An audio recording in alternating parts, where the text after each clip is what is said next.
Hi. I will now call to order the January 15th, 2026 Board of Education meeting. We acknowledge the traditional, ancestral, and ceded territory of the Chumash, Tongva, Fernandeño, Tataviam, and First Nations on which we are learning, educating, and living. Ms. Lee Stenberg, would you mind leading us in the Pledge of Allegiance? Yes. Thank you so much. Everyone please stand up. Place your hand over your heart. I pledge allegiance to The flag of the United States of America and to the republic for which it stands, one nation, under God, indivisible, with liberty and justice for all. Thank you so much. All right, Ms. Katerio, please take the roll. Member Olson? Present. Member Agakanian? Present. Clerk Kano? Present. Vice President Weisberg? Present. President Ponser-Kamkar? Present. All of our members are present, so we have quorum. Number 5, reporting on closed session. There was no action taken in closed session today. Number 6, adjustments to the agenda. Do we have any adjustments to the agenda today? Board Member Olson first. I would like to request to remove 10A, the report on special ed staffing. I don't think there was nearly enough data to have a conversation on this. This was something I had suggested.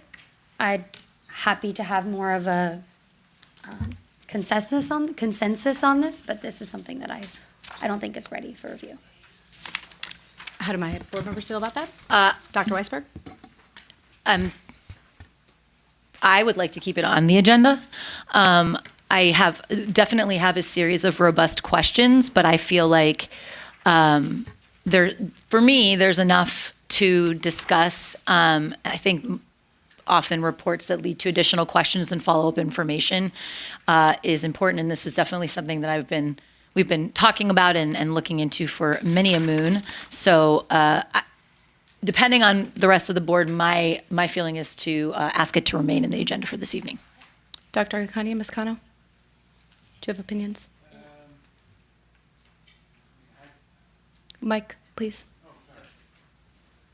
I would agree with to come back to this. So to remove. In my opinion, I would say what Dr. Weisberg said, that I thought there was enough that there's questions we asked and we can just kind of make that our springboard from that. But Yeah. I fully understand where you're coming from. This is our first time actually seeing some of this data, so I think it is a first phase in some of the special education reporting. So I do think it will be the first time that we see it, but not the last time, and a jumping off point from where to receive data. So if it's okay with you, I'd like to keep it on the agenda for tonight. Knowing that makes sense. And we can always revisit, have another report. Yes, please. I think that will likely happen. Any other adjustments to the agenda? Dr. Weisberg? I would like to pull 11A. Just to reiterate what we talked about last time, I really need to see, or 11I, I'm sorry. I don't know my alphabet. That's cool. What do you have against school counselors, Dr. Weisberg? 11I. Understanding that this is MOU so that we can pay our site leaders, I feel strongly that we need to have a report back on the work being done at each school site before we can approve an MOU. Even though I know people are doing great work, I want to be able to understand and defend that work as we have future budget conversations. So again, that's just me, totally open to what anybody else has to say about it. Dr. Macias, I know you had some thoughts on the urgency of this item. It was as a matter of paying employees who have already rendered the work, so I wanted to acknowledge that. But the report for DEI and school goals and all that ready to go for February 5th, so we can concurrently do the MOUs and the board report that evening if everyone's amenable to that. Okay, so we can pull it and revisit it February 5th. Okay, thank you so much. All right, 7, items for future agendas. Ms. I've got a Olson. list. Of course you do. Let's hear your list. All right. Get your pencils, everyone. I'm ready. I was going to bring up the urgency to continue with the DEI conversation, so I'm happy to hear that that's on the agenda for the 5th. But I also wanted to add the art strategic plan as well. I just want to make sure that we are not preventing our programs from being executed on. So I wanted to just add some urgency whether or not metrics have been added. I think we just need to bring it back, ideally with more, but that's imperative. The second is something that I brought up recently to the district because I wanted better clarity on our hiring process for leadership. So anywhere from site principals all the way up to cabinet members, what does that actually look like internally? So I think it would be beneficial to have a shared report about that at this time. I want to add a agenda item for us to have a conversation as a board about retreat cadence and structure, which is a follow-up from our retreat this weekend. And the idea is so that we can adjust more toward the norm, which is CSBA recommends up to 4 times that we meet, so that we can prepare a governance handbook, set up our teams better, and provide better goals and accountability to those. The next is that I want to make sure that it is on the agenda at some point to revisit our childcare programming. That was another presentation that we left with lots of questions, suggestions, and action items that need to be addressed because we literally this week spoke to the community about enrolling new students. I've got one more. I'm ahead. still waiting on the 2 reports that I think now are also more imperative because of the budget advisory committee being formed, and the timing is perfect. That is the legal spending disseminated by a category of different special ed, board, et cetera, the vendor report. And in this, I think I needed to be a little more specific because I did receive kind of a sample report and it was missing some data. So I wanted to be specific here that since we have over 2,000 line items, I really want to make sure contract dates, renewal dates, and the amounts paid is included in that report. And that concludes my broadcast. Thank you. Thank you, Board Member Olson. Dr. Weisberg? Just as a reminder too, I have been keeping the agenda item requests in a doc, and including the dates they were made, what is being requested, and the urgency level.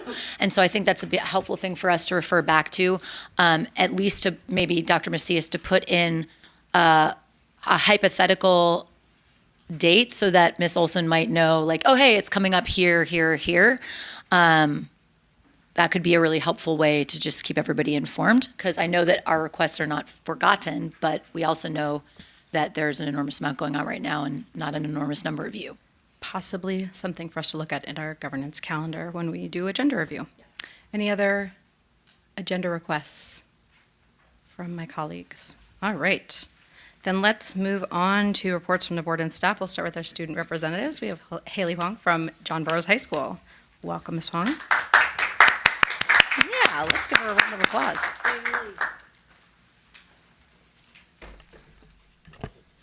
Hello and good evening, President Kamkar, distinguished board members, Interim Superintendent Dr. Macias, district staff, and members of the Burbank community. I hope you all enjoyed a great holiday season. I am pleased to present my report for John Burroughs High School as of January 15th, 2026. Today, ASB hosted our second blood drive of the school year with UCLA. Thanks to the generosity of our students, staff, and community members, we were able to make a meaningful impact by donating blood to those in need. We are incredibly grateful for everyone who stepped up to support this life-saving cause. As our winter sports are entering the middle of their seasons, things are still looking strong for the Bears. Today is a busy day for our student athletes as our soccer, basketball, and girls water polo teams are all playing Burbank High in our well-known crosstown rivalry. Additionally, our girls water polo team is celebrating their senior night today at 3:45 p.m. to recognize the years of commitment from our graduating athletes who have made a lasting impact on the program. In our Performing Arts Department, Pop Show Unplugged will be showcased this Saturday at the Gary Marshall Theater. As an intimate show that highlights the various vocals of our VMA, this sold-out experience is a tradition for Burroughs performers who prepare tirelessly for all their amazing shows. Looking ahead, starting next week on Wednesday, January 21st, our faculty will begin offering enrichment opportunities during our academic excellence period, where 10th, 11th, and 12th graders can learn something new. This experience will allow students in AE Choice to explore new interests simply for the joy of learning. The enrichment offerings will switch each 10-week grading period, and the first two topics that already offer an exciting experience will include an introduction to the history of sports card and an overview of modern sports card collecting, where Mr. Cohen will discuss greatest slaps, card shows, whatnot breaks, and more, and a look at all things popular and cool from the 90s with Mr. Hatch, including music, culture, TV and film, famous personalities, and all things rad from that decade. Finally, ASB is gearing up for our winter rally in the Big Gym on Friday, January 30th. With a Star Wars theme, each class will represent a different character from the iconic franchise. Freshmen are Baby Yoda, sophomores are Chewbacca, juniors are the Skywalkers, and seniors are Darth Vader. As we prepare a show filled with engaging games, exciting performances, and lots of Burrow's pride, our Bears are excited to bring the energy for this rally that will truly be out of this galaxy. Beyond that, we have no major concerns to share at this moment. Thank you. I can now take any questions or clarifications. Do any of my colleagues have questions? Mike, please. Well, it's a new year. I just want to say Happy New Year, and it's Thank great you. to see you. Happy New Year. I'm sure the 90s aren't part of like a history unit. That would be personally offensive to me. But welcome back. Happy New Thank Year. you. Happy New Year. Sounds Thank like you guys are going to have a lot of fun, learn a lot. So Yes. cool. Thank you so much. Thank you. All right. We will move on to reports from our labor unions. Is anyone here for Burbank Teachers Association? I know they had a meeting this evening. No. CSEA? No. And BASA? No. Okay, cool. Moving on to reports from the superintendent. So Dr. Macias. Yes, thank you. First and foremost, I want to introduce a new body up here that's sitting with us, Dr. Jason Hasty, serving as our consultant for business services. So I wanted to welcome him and introduce him to the community. In addition, I wanted to report that we had a very nice initial onboarding with our Budget Advisory Committee. We're going to meet in person on Tuesday. We have a lot of work to get through, a lot of discussions, in addition to the email notification, and I'll get to that in a second. I want to make sure that this community knows and understands from me directly that we understand the timing, the importance of what we're encountering right now as a district office, as a cabinet leadership team, and we've done a lot of conversations internally with the office, our principals, and we'll continue to have dialogue. I won't elaborate anymore because I will have more opportunities to have dialogues with in the evening coming up. I have every intention to make sure that we're always connected and always as not afraid to have conversations. And we must be open to that. I'm open to that, and hopefully the community will come and see me to have those conversations. Now, to take up a little bit more of our time to have an explanation of what occurred yesterday, with the County Office of Education designation, I want to introduce three colleagues here who are here to explain more to the community, to our board, and to ourselves. Our Director of Business Advisory Services, Mr. Octavio Costello, Financial Advisory Service Officer of Business Services, Dave Wilson, and our assigned LACO fiscal expert, Rick Hollish. So if you please, gentlemen, come up to the podium. Thank you for being here.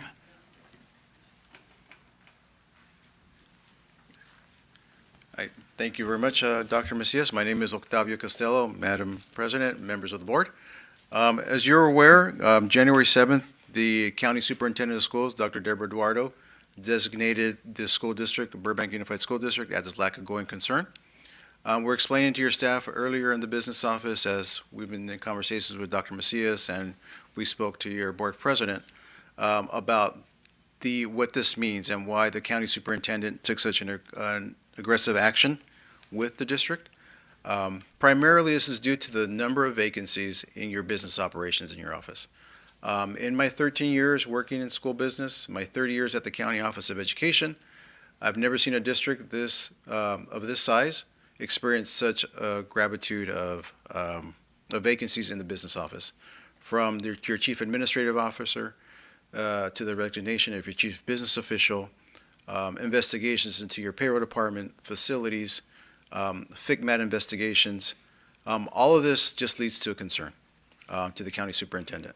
So we feel it's necessary for us to place someone here on our behalf, on the behalf of the county superintendent, who superintends every school in the county of Los Angeles, just to be our eyes and ears and work directly with the staff here in the business office, with Dr. Macias, with Dr. Hasty, just to ensure that things are operating correctly, are operating well, and it doesn't jeopardize your fiscal solvency.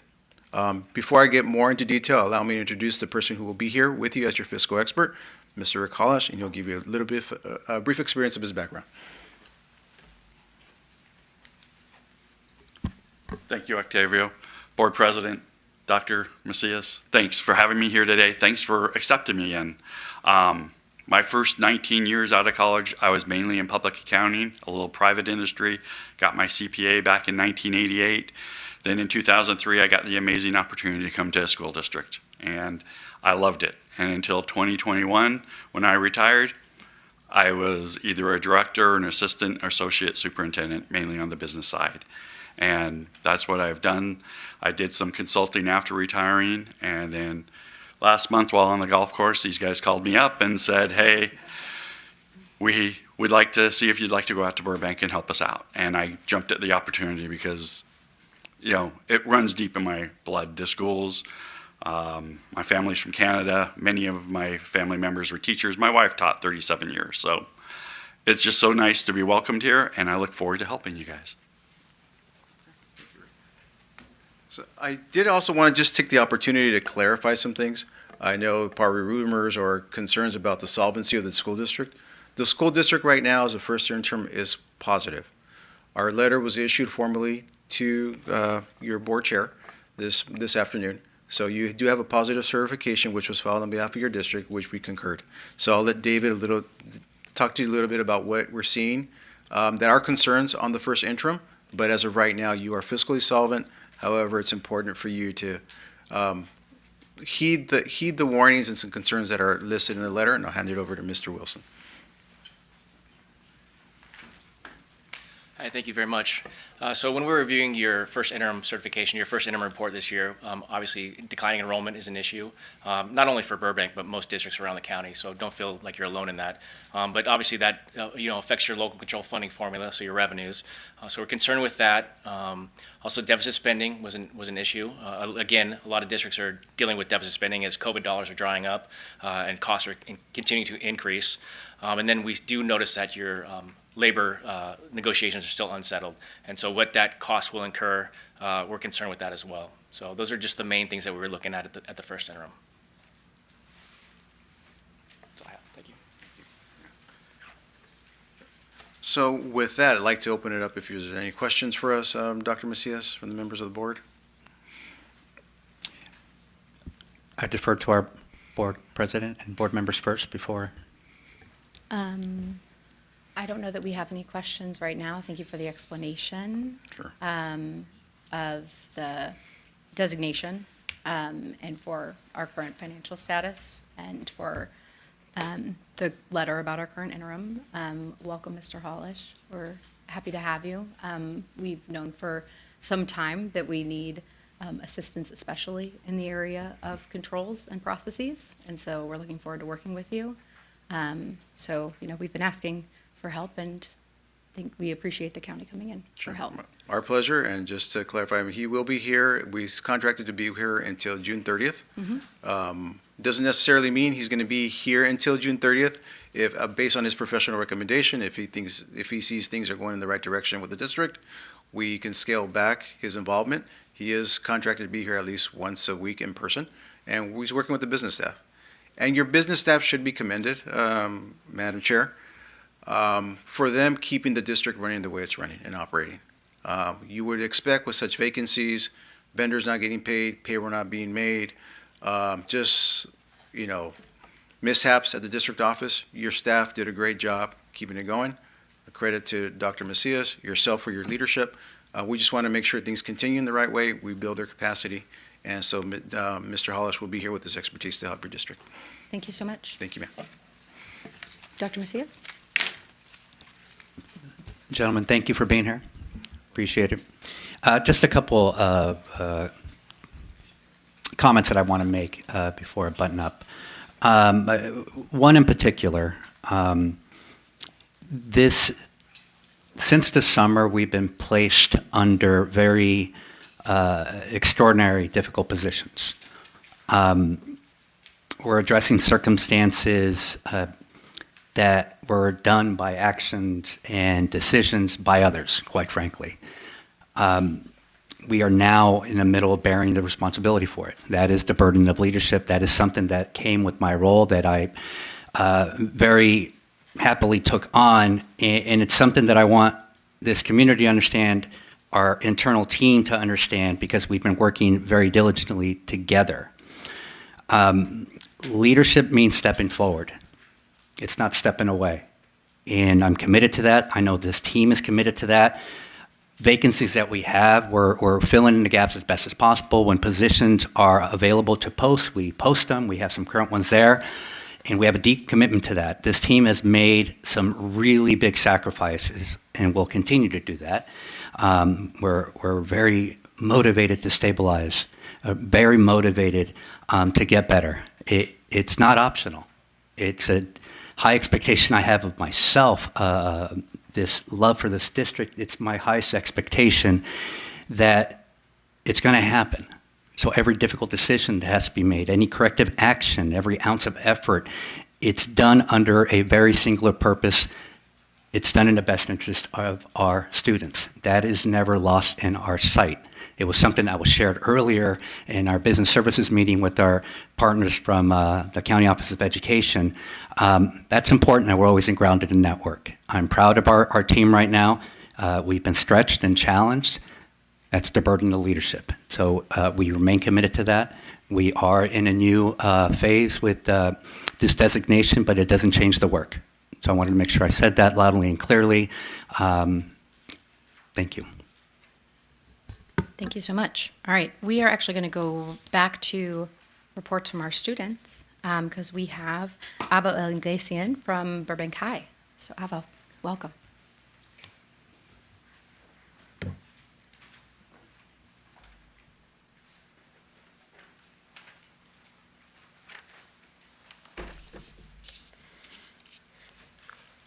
Good evening, Board President Kamkar, board members, district staff, and members of the Burbank community. Before I begin, I'd like to apologize for my tardiness. I was under the influence that today's meeting was taking place at the borough's office. Sorry. After returning from winter break, our ASB students have been working hard in preparation for our winter sports rally, which took place earlier today. Students showed their school spirit by wearing blue to cheer on our boys basketball team as they take on John Burroughs High School tonight at home at 6:45 p.m. This year's winter rally followed a Super Mario theme, with each class representing a different character. The rally featured performances from our drumline, dance team, Palm Squad, and other winter sports. Our ASP students also put significant effort into creating posters and decorations to make the gym feel festive and welcoming. In addition to tonight's game, we are excited to support our other teams as our boys soccer team plays Burroughs at 3:45 p.m., followed by our girls water polo team at 5 p.m. Leading up to the rally, we hosted a Spirit Week to promote school pride. Spirit Days included Twin Day, Island Gear Day, Jersey Day, and more, all of which saw strong student participation. Our wrestling team continues to impress with an undefeated 6-0 record following recent wins against Granada Hills, Banning, and Franklin High School. They are now preparing for their second consecutive league title match against Monrovia on January 21st. Additionally, our dance program has been preparing for its annual senior showcase, which will take place on February 6th and 7th. All Burbank High seniors are welcome to audition pieces for this performance, and we encourage members of the community to attend and support our dancers. Overall, we've had a strong start to the new year, and there are no major concerns to report at this time. Thank you. Thank you so much, Ava. Do any of my colleagues have questions? You might be free in time to make it to the basketball game, you guys. Thank you so much for coming. We're so glad you made it. All right. Well, we will move on to number 9, request to address the board. And so I'll read the piece of my script, and then I've got a little bit more to say about this before we get there. An individual or group representative present this evening may address the Board of Education on any agenda item or on any subject within the jurisdiction of the school board by completing a white request card and turning it into Ms. Quiterio. Speakers are requested to state their name prior to speaking to the board. Not more than 5 minutes may be allotted to each speaker except by unanimous consent of the Board of Education. the superintendent may refer the matter to the proper department for review. The district is providing alternatives to in-person attendance for viewing and participating. And I see we do have a virtual speaker. No? Oh, she's in person now. Got it. All right. So I wanted to set a couple expectations around public comment tonight for our board and our staff and our community, because I don't know that we've done that in a while. My goal coming in as board president is to really ensure that public comment remains a meaningful opportunity for community input while allowing this board to conduct the district's business in an organized and lawful way. So I want to reference two board policies, which are long, so I'm not going to read them, but we have Board Policy 9323, which covers meeting conduct and provides that the board president will not permit disturbances or willful interruptions of our meetings. I really hope we don't have to go down that road, and I am not imagining that we will, but it's certainly in board policy that we won't have our meetings interrupted. There's also Board Policy 1313, which is our civility policy, which sets expectations for respectful participation, and that's where I want to kind of level set. So I want to be really clear. The public has a First Amendment right to speak, and the board has a duty to maintain order and conduct district business. And so I'm going to be enforcing the rules of relevance and decorum consistently and fairly. I'm going to do my very best. This is my first time managing public comment. So I look forward to all of the many pieces of feedback I will probably get afterwards. So if a comment becomes disruptive, off topic, or inappropriate, I may pause the clock to provide a reminder and then restart the timer so the speaker has a fair opportunity to complete the remarks within the rules. So if you go off topic or you're talking about something that's not within the jurisdiction of the board, I will ask you to return to a matter within the board's jurisdiction. If you direct complaints at an individual district employee other than the superintendent or board members, because we're fair game, I will direct you to the appropriate complaint process. If you use profanity or other inappropriate language or gestures, I will ask you to rephrase and continue appropriately. And the goal is not to silence anyone, it's just to keep public comment fair and orderly and accessible to everyone. And really, as I was thinking about this, it was really about hearing feedback from people that we had families that did not feel comfortable coming to our board meetings because of how people were behaving, not only with their speech, but with their bodies. And this is often the first space that children especially participate in a civic way. And it needs to be a safe and welcoming space for that. And I want to model that behavior up here, and I want all of our adults in the room to model that behavior. So the last piece, or the other piece that I want us to talk about is, that might feel very jarring at first, is how this board is maybe going to respond to public comment. So historically, our board has spent often nearly as much time responding to public comment as the public has spent making them. Many of the folks in the audience today were at our board retreat where we talked about we were not doing a very good job at keeping our meetings to a reasonable amount of time, and that's part of it, is that we like to talk.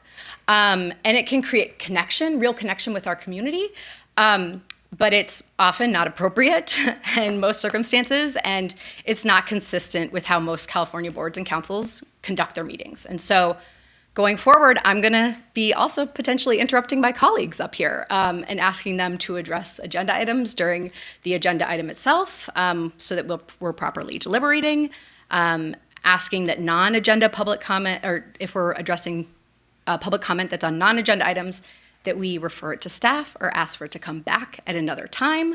And if there's a rare case where we need to feel the need to correct the record, especially if someone has made comments about us personally, I will allow them to do that, but ask them to keep it brief so that we can get to the business of the district. And so it might feel kind of cold at first, but it's to support a meeting that's more organized and efficient and fair, and ensure that public comment remains focused on hearing from the community and not from us, because you hear from us the rest of the meeting. And the last part is we do want to update our comment cards to include a place for follow-up, or for contact information so we can follow up. Often people have stuck around after public comment so that they can hear our opinions on things. And we should be able to have a longer dialogue about that. It will always be optional, the same way putting your name on here is optional, though it's really hard to call people down to public comment if they don't put a name on. But we want to make sure that we're able to direct staff to follow up, that we're able to follow up with people when they bring issues to the forefront. So I know that's a lot, and it's going to take some time. And it's going to take some practice from all of us. But let's see how it goes. So as we start, so we do not have any virtual speakers, so we will start with Mr. Joel Schlossman, who will be followed by Linda Walmsley. Good evening, everybody. Mr. Superintendent, your words ring hollow with me because you've never answered any of my questions. I think you're full of shit. Mr. Schlossman, Stop Ms. Gutierrez, the- can you stop the timer? Stop the timer. I'm asking.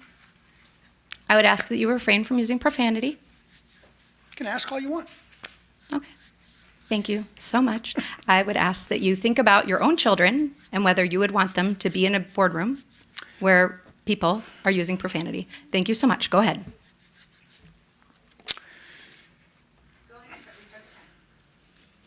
1390, Jeffrey Chaucer, The Chickens Have Come Home to Roost. 1808, Sir Walter Scott. Oh, what a tangled web we weave when first we practice to deceive. 1893, Sir Arthur Conan Doyle. You know him from Sherlock Holmes.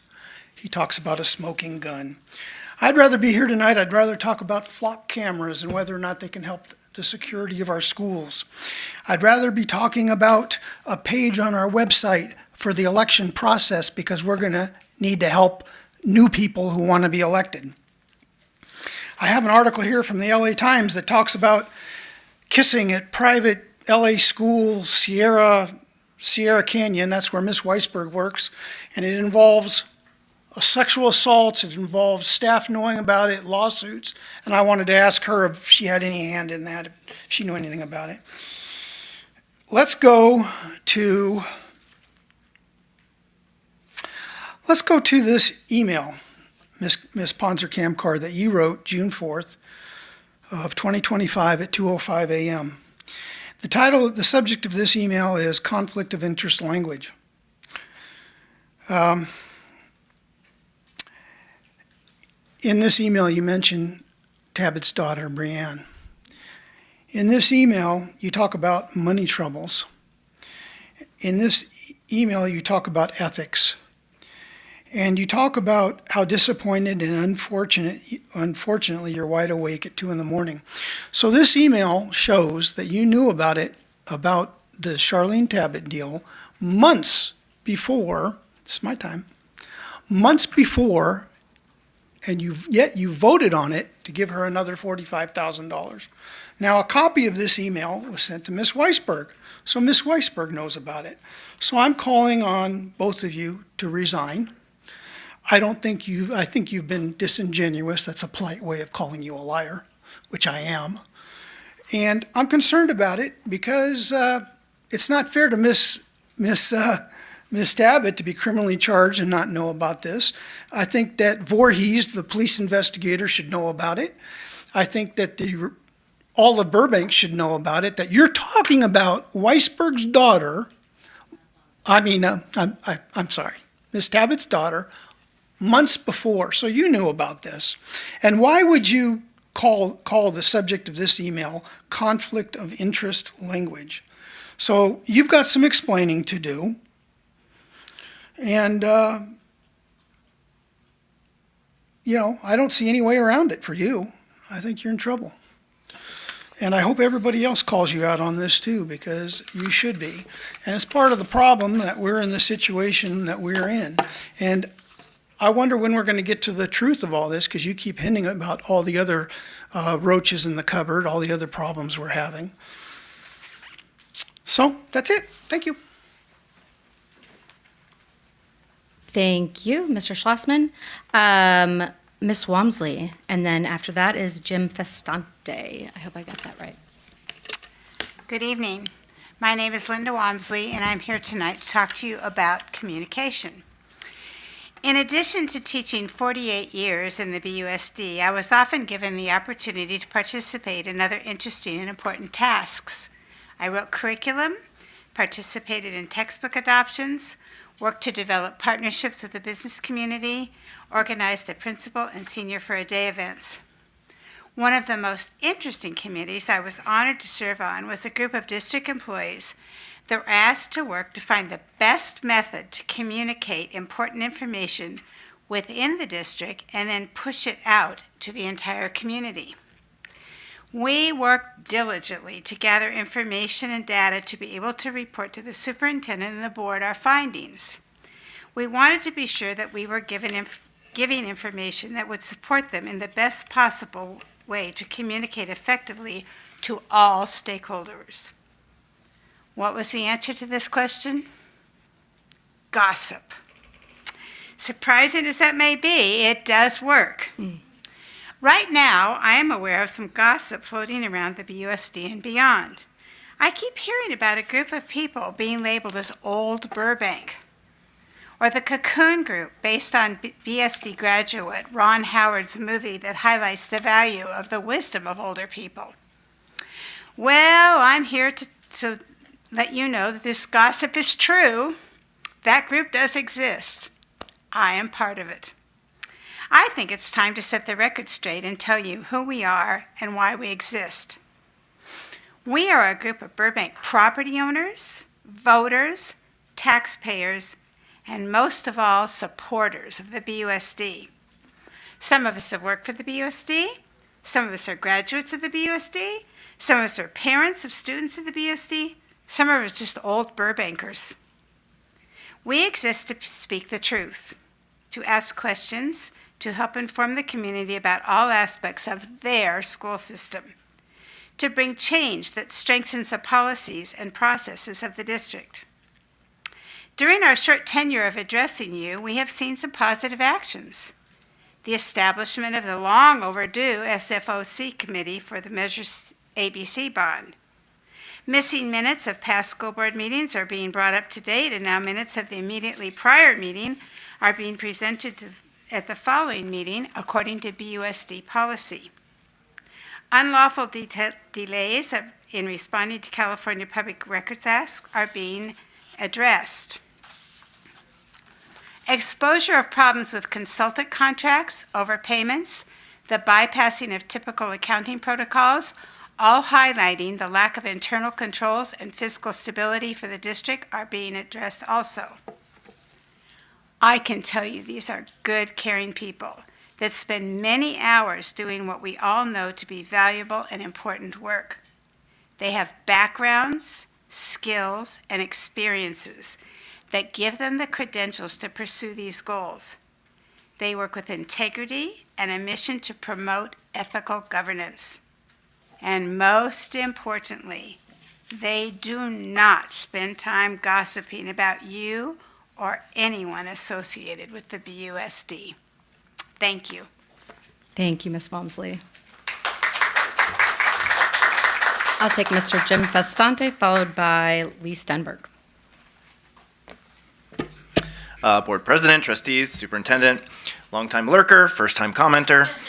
My name is Jim Festante. I'm a Stevenson PTA board member, BC PTA School Safety Committee representative, Families for Stevenson VP, classroom volunteer, and a coach for AYSO and Burbank Little League. Most importantly, I'm dad to this Stevenson second grader. I love and am very vested in this community. My wife and I moved to Burbank in 2013 specifically for BUSD, and to say I'm worried about its current trajectory is quite an understatement. I have a lot of questions. Firstly, I'm here tonight to ask questions about Mr. Andrew Cantwell's recent appearance before you, the Board of Ed, in response to his receipt of a termination notice. The statement of charges against Mr. Cantwell include failures to attend meetings, to form the Measure ABC Bond Oversight Committee, to respond to public record requests, to submit a FEMA claim, to provide adequate supervision to staff, and to expose the district to legal risk through personnel decisions. These are not minor allegations. What is striking and deeply concerning from a governance standpoint is Mr. Cantwell's statement that in 3 years with this district, he was never evaluated, never warned, never placed on a performance improvement plan, and never disciplined. Instead, he states he received a promotion and a raise to Chief Administrative Officer in May. So, Mr. Festante, Yes. can we step time for just a second? So, just to keep things consistent. Yes. And again, doing this for the first time, but I am going to ask that if we're talking about individual employees, that we go through the appropriate complaint procedure, which would be through the superintendent, but it's your First Amendment right to speak. But it is in regards to how your actions. I know. I'm just going to, So who am I supposed to talk to then? no, go ahead. When we're talking about an individual employee who's not the superintendent or board members, you have your First Amendment right to speak, but I also feel like I need to say, like, we try to keep personnel decisions and personnel. But it affects. Yeah, absolutely. I mean, I'm not going to stop you Yeah. from speaking. Like, no, I'm saying, like, if I were talking about him personally, absolutely. Yeah. But I'm not. I'm talking about him in regards to this chamber. Absolutely. Go ahead. Right? So, cool. Thank you. So this is, all of this stuff happened. He received a promotion, the raise, and this was just 4 months before he was placed on administrative leave. Again, which has to do with this body. So my first question is simple and direct. Is it true that Mr. Cantwell was never formally evaluated during his 3 years with this district? If it is true, then the board must ask itself a second question. So how does a district move from no evaluations, no written concerns, and a recent promotion and raise straight to termination for cause without any documented progressive oversight? So this is not just an HR issue, this is a governance failure. Again, why I'm talking about this. Secondly, I want to ask about the Measure ABC Bond Oversight Committee. The charges state that Mr. Cantwell failed to establish the committee within the legally required timeline, and that this exposed the district to risk. Yet the committee was not seated until September after roughly $30 million had already been spent. So my question is, why did the board itself not question at any point why the legally required School Facilities Oversight Committee was not formed within 60 days of the election as prescribed by law? In addition, why did the board approve the $30 million expenditures that were made without the legally required committee oversight? Thirdly, I want to address a statement that was attributed to Trustee Weisberg. According to Mr. Cantwell, he received a message from you stating that, quote, BUSD would be a dumpster fire without you. Why do you believe that the entire district would be a dumpster fire without Mr. Cantwell? Because that reflects not just on him, but on your assessment of this district. Good governance demands clear documentation and timely oversight. Boards do not get to be passive observers and then suddenly claim shock when a crisis erupts. It's common for a board to expect confirmation that evaluations for senior leadership occurred, including dates, completion status, and assurance that they were done on time and in accordance with policy and contracts. It's also incumbent on you as trustees to question when months go by without legally required oversight committees in place. Finally, this, again, is all new to me and very shocking.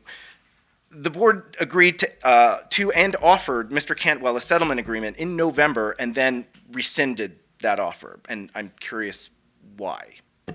Thank you. Thank you so much. I've got Lee Stenberg, followed by Kelly Clark.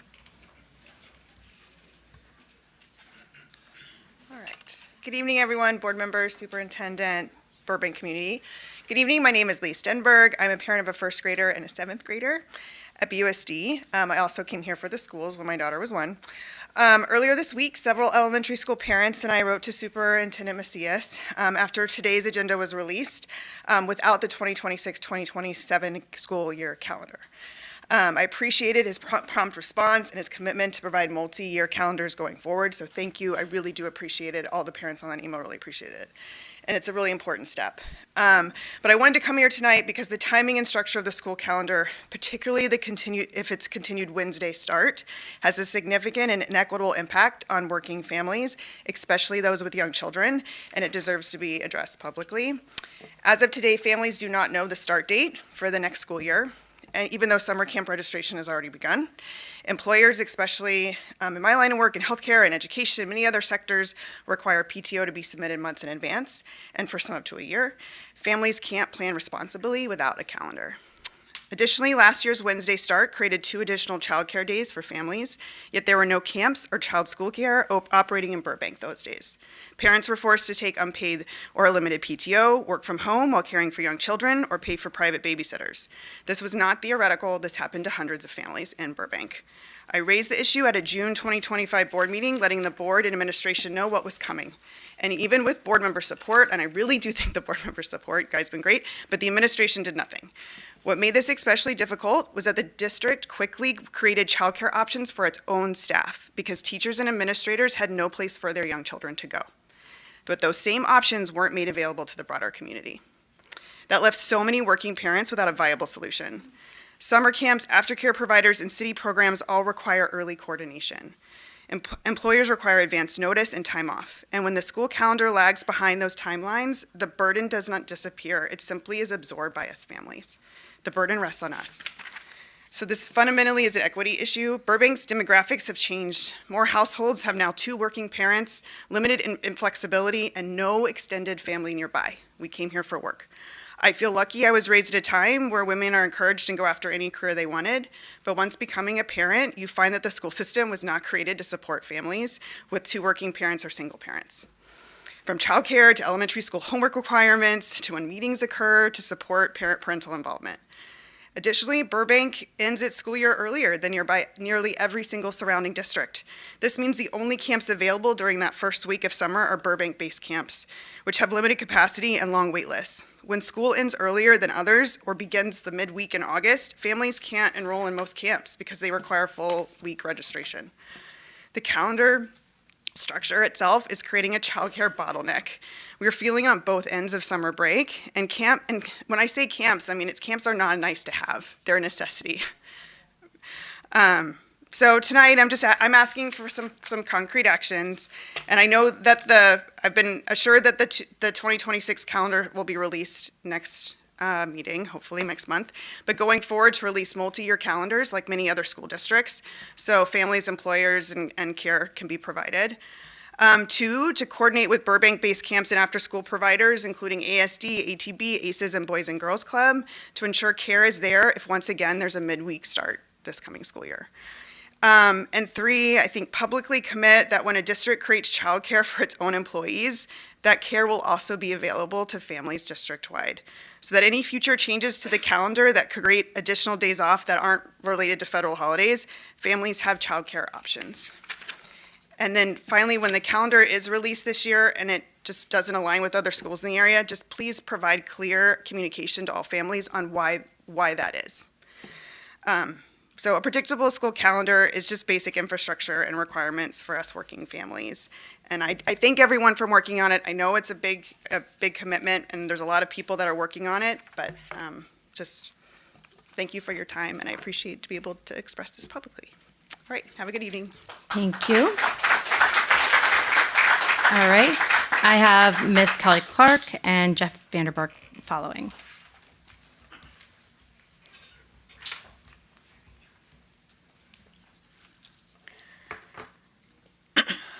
Good evening, board members, Dr. Macias, and staff. My name is Kelly Clark. I'm a retiree, a spouse, and parent of boroughs graduates, homeowner, taxpayer, and voter. It is through the lens of those last 2 that I'm speaking to you tonight. In light of the recent letter from the county expressing concern about the district's fiscal situation, I thought back to when I spoke at both the November 6th and November 20th meetings regarding the requirement for a fiscal stabilization plan.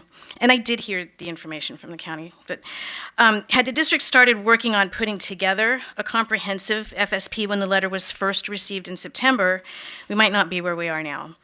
And now, in addition to whatever cuts need to be made, as I understand it, the district is responsible for paying 75% of the salary for our county, Mr. Howlish. And I'm glad that he's here. I am. I appreciate it. I think we need the help.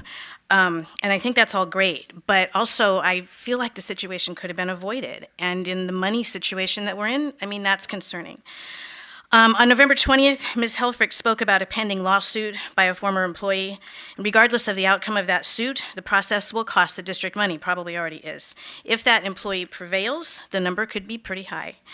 When Mr. Vanderbort spoke on December 11th, he noted that by December 31st, the district would have spent approximately $500,000 on salaries and benefits for employees on paid administrative leave. Those employees are still on leave, and another supervisor has been added to that list. How long will it be before that number hits $1 million? I would say probably not very long. The offer to Mr. Cantwell that was not settled was $261,000 plus benefits. Does anybody really believe that he's going to take less when you get around to terminating him? And in addition, several individuals have been brought in to assist in tasks that would have been done by Mr. Cantwell and in HR, in Ms. Rychenko's absence. Between the lack of action on the FSP and these continued leaves and the lawsuits, both past and present, because I know there's more than one, this district is hemorrhaging cash.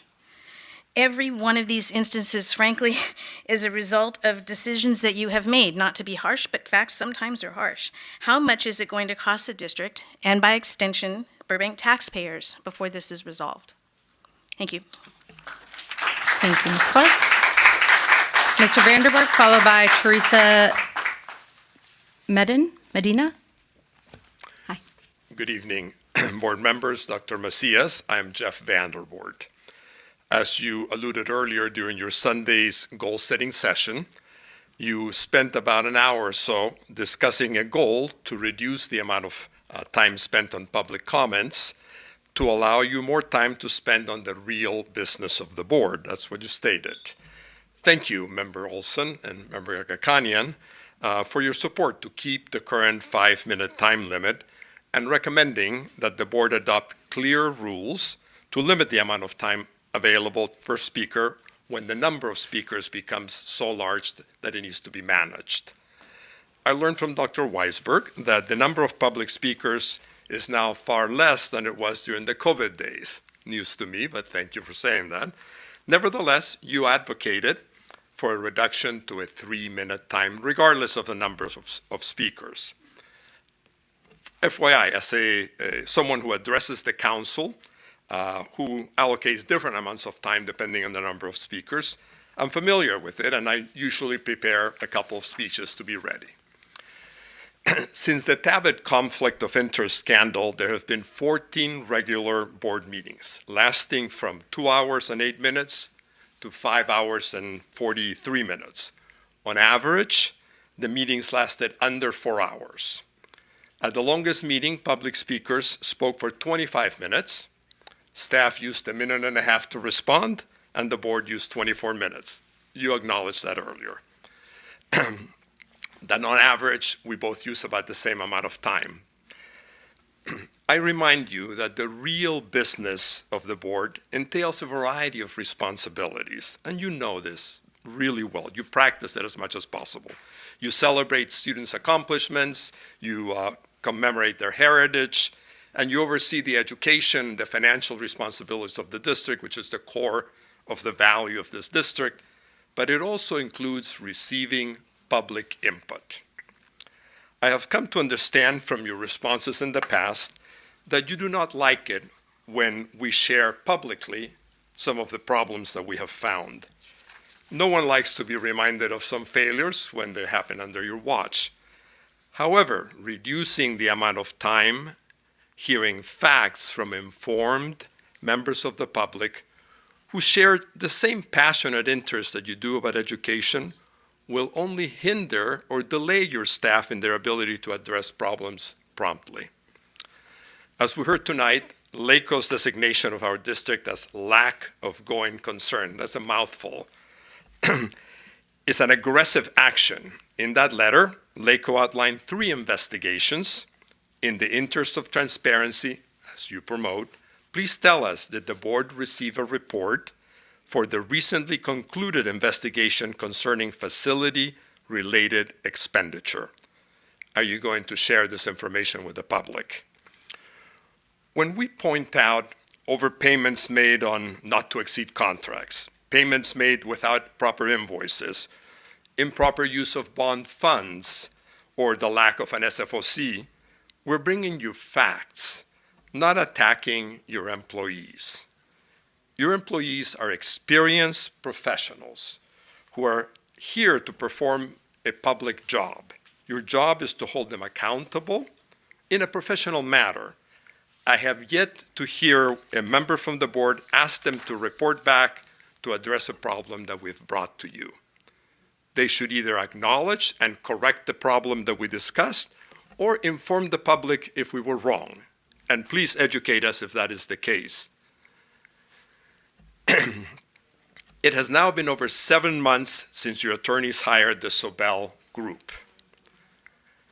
Has the investigator even interviewed every one of you who were involved on the board to find out who knew what when? When are we going to see the results from the Sobel report?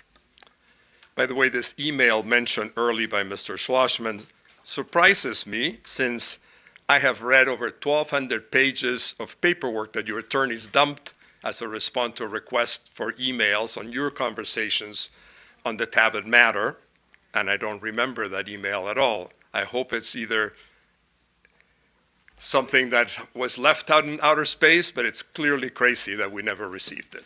Thank you. Thank you, Mr. Vanderbart.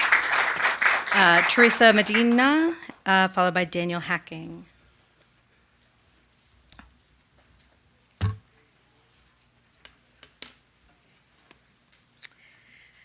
Good evening, members of the board, superintendent. My name is Teresa Medina, and I am a parent of 3 John Burroughs High School students in the special education department. I am here tonight to address systematic failures within our special education department that are hindering students' progress and bypassing federal mandates. It is not my first time that I appear to you in regards to special education. I hold this very dearly. First, we must address the high school study skills classes. Currently, these periods are functioning as nothing more than an expensive study hall. There is no formal curriculum, no standardized syllabus, and no evidence of specially designed instruction.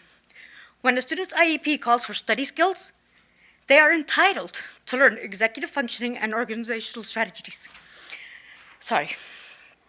Not simply to sit in a room and wait for the bell to ring. We are failing to provide the specialized part of special education. When I asked for clarification from the special education department, I was informed that it's a school site issue. Secondly, I am deeply concerned by the district's reliance on settlement agreements. It has become apparent that the administration is more focused on litigating and settling disputes than actually providing the services that would prevent those disputes in the first place. We should be investing our budget in therapists, teachers, and tools, and programs that the students are actually using and willing to use, especially high school students, not in legal maneuvers to patch over service gaps. Finally, we have a crisis in responsiveness. Now again, not the first time I bring this up. Under Director Nicholson's leadership, stalling has become a standard operating procedure. Emails and phone calls go unreturned and service requests languish for weeks or months. In special education, a delay in communication is a denial of service. Our students do not have months to wait for administrators to check in their inbox or to have a response that you are not fully staffed. I am asking the board to hold the special education department accountable. We need a published curriculum for study skills as soon as possible, or at least by next semester, and a transparent communication policy that ensures parents receive answers in days, not months, which I was assured was 24 hours. And again, I'm having issues. Our students' civil rights are not negotiable. Thank you. Thank you, Ms. Medina. I have Daniel Hacking, followed by Lenora Aguilera. Well, it's been quite a while. Hello. Good evening, board, Dr. Macias, and everybody else on the panel. So after reading the January 14th letter from the superintendent and board president, it is clear the district is in extreme denial in the seriousness of LACO's communication. LACO is providing statutory notice and regulatory action, asserting its oversight authority, documenting risk, and assigning and justifying the lack of going concern. Now that is a weird statement, lack and concern in the same sentence is a little misleading. What it means is lack of going concern means there is a substantial doubt about a school district's ability to continue operating and meet its financial obligations for the foreseeable future. Going on, Ed Code Section 42127.6 states, if at any time during the fiscal year the county superintendent of schools determines that a school district may be unable to meet its financial obligations for the current or 2 subsequent fiscal years, or if a school district has a qualified or negative certification pursuant to Section 42131, the county superintendent of schools shall provide a written notice of going concern determination to the governing board of the school district and the superintendent and the basis for determination. Now, I did a little research, and the only other LA County school district that received a lack of going concern, as far as I could find out, was Duarte Unified. And there's a lot of school districts in LA County. So let's look at some of the, I want to compare the letter that came out with what was actually sent by the county. Let's look at some of the statements BUSD made in its January 14th letter. So on January 7th, the county sent their letter. On January 14th, the Dr. Macias and the board sent out their letter. And first, and most importantly, BUSD is not cash insolvent. LACO's designation is not about current cash insolvency, about its projected inability to meet obligations. LACO explicitly states there is a significant fiscal event posing immediate and severe financial impact. Is the district's attempt, is it an attempt to minimize statutory concern? I don't know. We continue to meet all of our financial obligations. While this statement may be true today, LACO's concern is forward-looking, i.e. current and 2 subsequent fiscal years. Again, BUSD is fully paying its employees and paying its vendors. This repetition appears a bit defensive or overcorrective. Regulatory focus on sustainability, not current payments. We're looking at 2 years out. LACO is not taking over the district. This statement is just a bit misleading. It's technically accurate, but potentially incomplete. LACO explicitly states it may stay or rescind board actions and participate in closed sessions. This notification does not trigger a state or county takeover, nor does it remove local control. Local control is not binary under Ed Code and oversimplifies legal reality. LACO's authority to stay board actions qualifies local control. Our first interim report will confirm a positive certification. A positive certification does not negate leadership instability, internal control failures, and investigations. Leadership vacancies are actively being addressed. This statement is vague and nonspecific. Have we heard that comment before? LACO lists multiple prolonged vacancies and impending departures. The lack of timelines or interim controls raises many questions. BUSD makes no mention of the investigations. This could be interpreted as misleading and showing a lack of transparency. LACO cites 3 investigations: the DA investigation, the investigation into payroll, and the prior facilities investigation. LACO has assigned a fiscal expert to partner with BUSD. The use of the word partner softens the authority the fiscal expert, sitting right over here, has at their disposal. The fiscal expert has the authority to direct timelines, participate in closed sessions, and the power to stay or rescind board action. Our educational systems are strong. This statement is broad and subjective. Fiscal instability often directly impacts educational delivery. The assertion is disconnected from fiscal realities. Ensure BUSD remains a district where students learn, grow, and thrive. This statement is aspirational. It's wonderful, but again, non-specific. How about concrete assurances and safeguards? BUSD's individually defensible phrases become riskier. Thank you so much. Your time is up. Man, I missed my best part. Thank you so much, and have a great night. Thank you. You can feel free to email us the rest. All right. I have Lenore Aguilera, followed by Mr. Larry Applebaum. That is my last card that I have, is Mr. Applebaum. Good Welcome, Ms. evening. My Aguilera. name is Lenora Aguilera, and I'm the lead school nurse for Burbank Unified School District. I have served this district for over 26 years as a substitute school teacher, a parent, a volunteer. I am incredibly fortunate to live and work in a city where my heart is and to serve a community that I care deeply about. Like me, there are countless dedicated employees across our district, people who know our families, our students, our staff, our community. People who know our history and who care enough that despite challenges, and yes, even disappointments, they still choose to be here.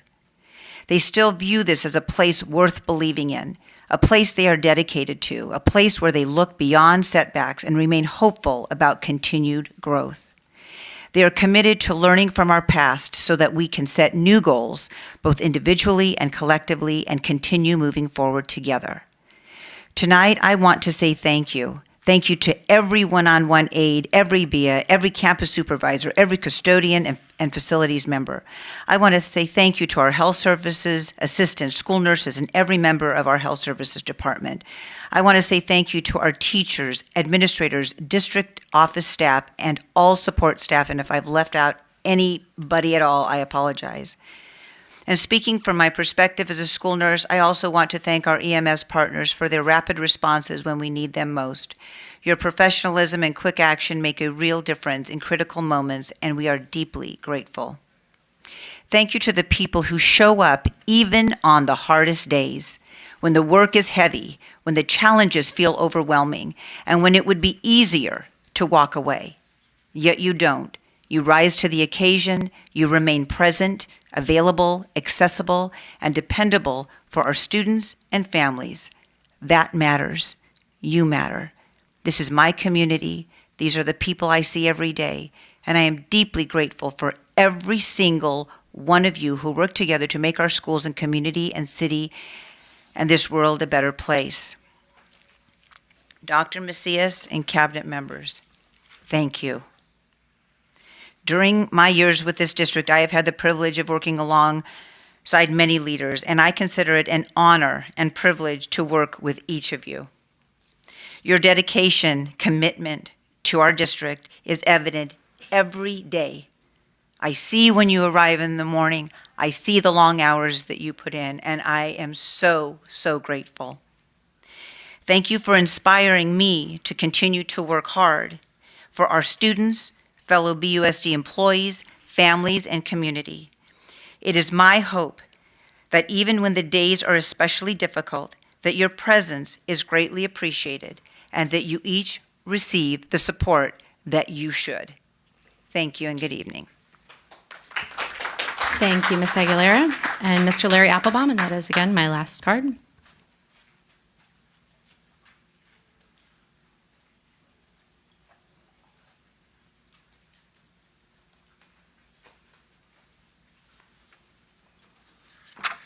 Welcome, Mr. Applebaum. Good evening, President Panzer Kamkar, Dr. Macias, fellow board members. I am Larry Applebaum, a 66-year member of this community, a former board member for 12 years of this esteemed body, and somebody who really cares deeply about this school district and seeing it go forward for many years to come. First of all, thank you for taking care of replacing the field lights at Burbank High School. If you remember, I spoke to you about the need in October, and at that time, 7 of the 8 lights were out. I also mentioned that the Southwest Standard had one of the lights pointed onto the sidewalk instead of the field. Well, you should know that the focus of the Southeast Standard still is on the sidewalk. And they replaced the 7 dead bulbs instead of replacing all 8 because they had the truck and all the people there. And so the 8th one is now out. That was pretty easy to determine that that was going to be what would happen, and somebody dropped the ball. Communication, again, was lacking. And I had specific conversations with Mr. Maxwell, with Dr. Macias, with board members. Enough said. I listened carefully when the 2006 summer facilities projects were discussed at the FSOC meeting last week. The roofing is certainly an important need in our school district, and it comports with the 2012 Tremco study, all 1,653 pages of it, that said that by 2025, 65% of our 2.5 million square feet of roof was going to be in poor or failing condition. While that is important, and I hope that they go ahead and complete the work that they need to do, hopefully without mistakes, which I understand has already occurred. I was dismayed that there was no discussion of air conditioning units. For your information, Burbank High School air conditioning units are 24 years old. John Muir, 26 years old. And I could list others, but the bottom line is, one of the reasons we went out and got as much money as we did for the Measure ABC bond was to take care of deferred maintenance items that are no longer funded by the state legislature. I really believe that the ABC funds should last this district 15 to 20 years for basic infrastructure needs, of which air conditionings at this point certainly are. I hope and I pray that you use the power of the pulpit to make sure that the air conditionings are addressed, because it's not fair to our employees in facilities to have to maintain with chewing gum, baling wire, and duct tape air conditioners that by all rights last 17 to 20 years and are well past that. Please help me keep this district in good condition for the children of the future. Thank you. Thank you, Mr. Applebaum. All right, we will move on to 9B, Superintendent's comments. Dr. Macias? Thank you, Board President, and thank you for all our speakers being here in attendance. A couple things I want to highlight and make sure I do cover.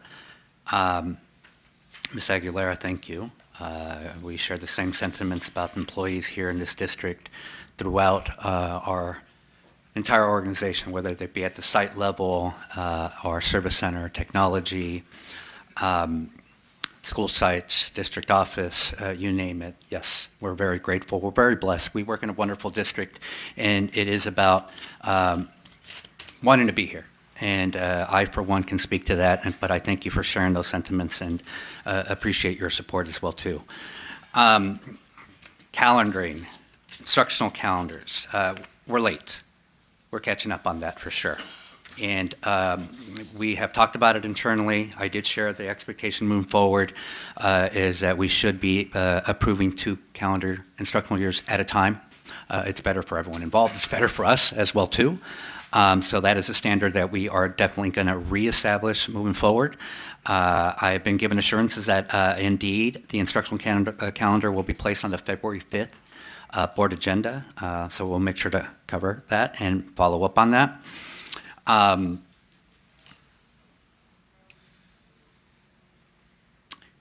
You know, the last bit I want to cover is about communication. I think I have done a lot in my career to be really associated with a certain communication style. Guilty of being aspirational and positive, absolutely. But what was shared tonight and by others and given me emails, and I take it as feedback. I don't want to seem that I'm defensive. I'm taking it in and I appreciate it. But I do want to make sure that from my perspective, there was never any intentionality to minimize anything that's happening right now with our County Office of Education and this designation. At all.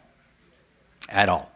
So think I mentioned that in the beginning of my comments and when I was sharing. I definitely have had a lot of conversations with our board members internally, with our cabinet, with our employees. The gravity's there, full understanding. This is not being taken lightly whatsoever. I shared even earlier at the Burbank Chamber of Commerce meeting, where I'm invited monthly to give a report out, and they heard me pretty darn emotional and passionate about me being upset at our current state that we're at. So under no intentions was any of the messaging meant to disregard, minimize, or the other word that was shared with me, fluff the situation at all. So I want to make sure that's loud and clear from my perspective, and that will be it for my comments. Great, thank you, Dr. Macias.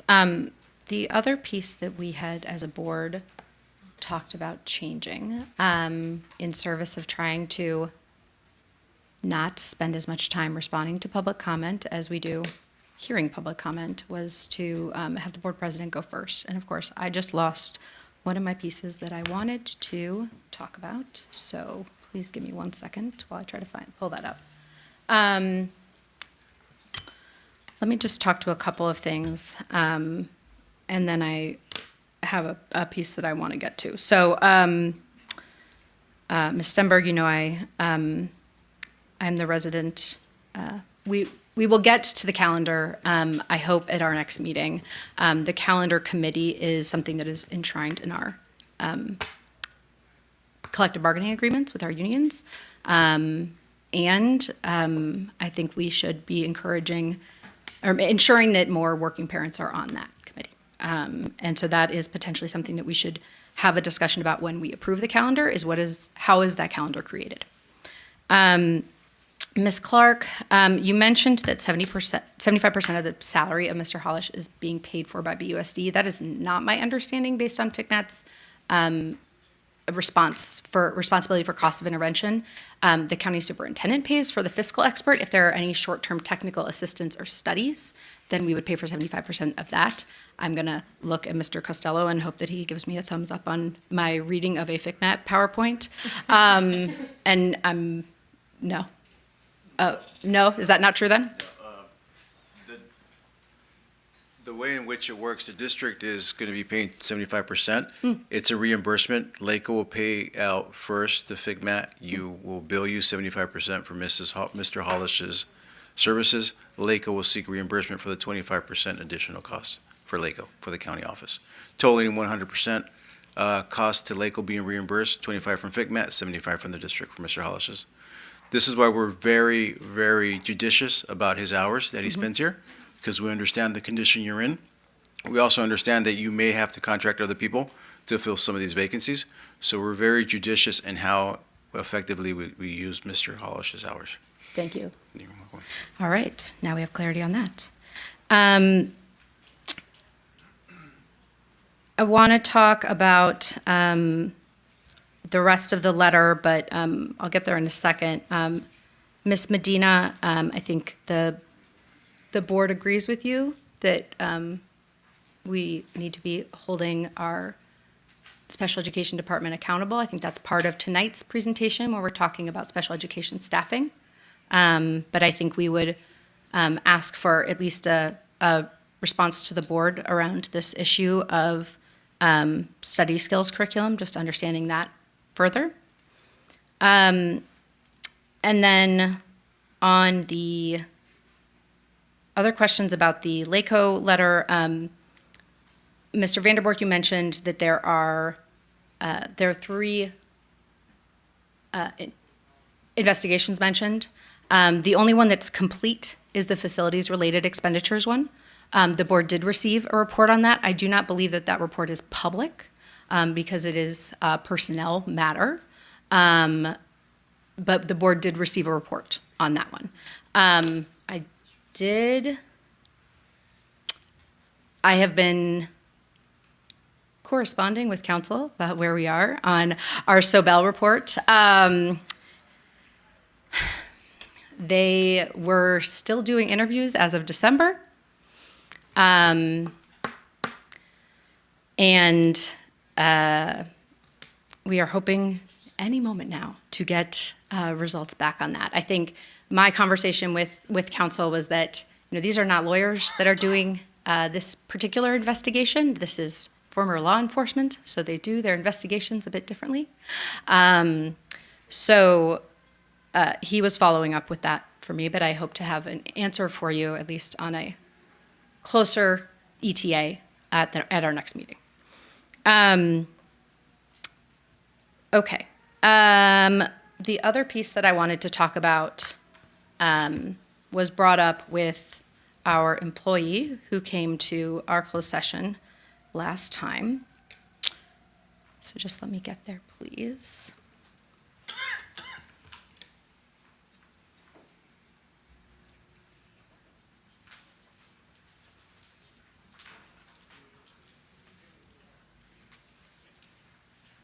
All right. So I want to address the public discussion concerning Mr. Cantwell's employment that occurred at the board's December 18th meeting. So this was a confidential personnel matter that the board intended to address in closed session to protect the confidentiality of Mr. Cantwell's personnel information, as we would with any district employee. However, Mr. Cantwell, as was his right, chose to have this information disclosed in public. As a result of his decision and actions, certain records related to the matter are now part of public record. Additionally, at least parts of the public discussion was recorded by a member of the public and posted online by his choice and not by statements or actions of the district. Mr. Cantwell placed himself at risk of the potential consequences of the disclosure of this information. That said, to the extent now possible, the district still has a legal duty to maintain the confidentiality of Mr. Cantwell's employment with the district as it would with any other district employee. Therefore, and based on the advice of counsel, the district will continue to address Mr. Cantwell's employment confidentially, except as otherwise required by law and not in public or in the press. Mr. Cantwell also made allegations regarding Dr. Macias. While he may disagree with the results, Mr. Cantwell acknowledged that an independent investigation initiated by the board into his allegations against Dr. Macias had been completed. The investigator did not sustain Mr. Cantwell's allegations against Dr. Macias following the investigator's extensive staff interviews and review of the relevant documents. The fact is that this issue is not about Dr. Macias at all. Rather, it is about the light that is now being shown across the district's operations in the wake of the events of June 2025 that initially revealed serious wrongdoing by a former board member and failure of leadership and management by a former superintendent. That light also revealed, among other things, that the board was kept in the dark about several matters that should have been brought forward appropriately. One example raised repeatedly by members of the public is the School Facilities Oversight Committee required following the passage of Measure ABC bond. That committee should have been formed within 60 days of the bond's approval. Although bylaws were adopted in January and applications were accepted, the committee was never convened. The reality is that Dr. Macias is making difficult decisions and taking the difficult actions that should have happened before his appointment. The board is committed to continuing to shine the light anywhere in the district and dealing with whatever is found. I can absolutely say that we are doing the difficult work. For example, the Sobel Group is working to conclude its investigation of specialized services contract and various other issues that came to light after the specialized services contract was exposed. We have partnered with the Los Angeles County Office of Education for an extensive review of the district's payroll department, as we spoke about. The board expects Dr. Macias to continue to make the necessary decisions and take appropriate action in compliance with law and district policy, and the board will continue to hold Dr. Macias accountable for doing so.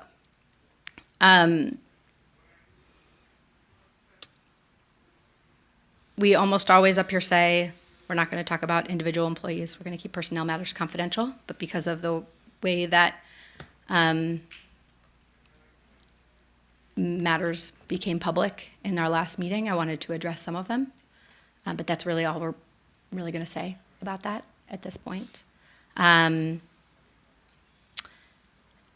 so I turn it to my colleagues if they have anything to add on any response to public comment. Dr. Weisberg.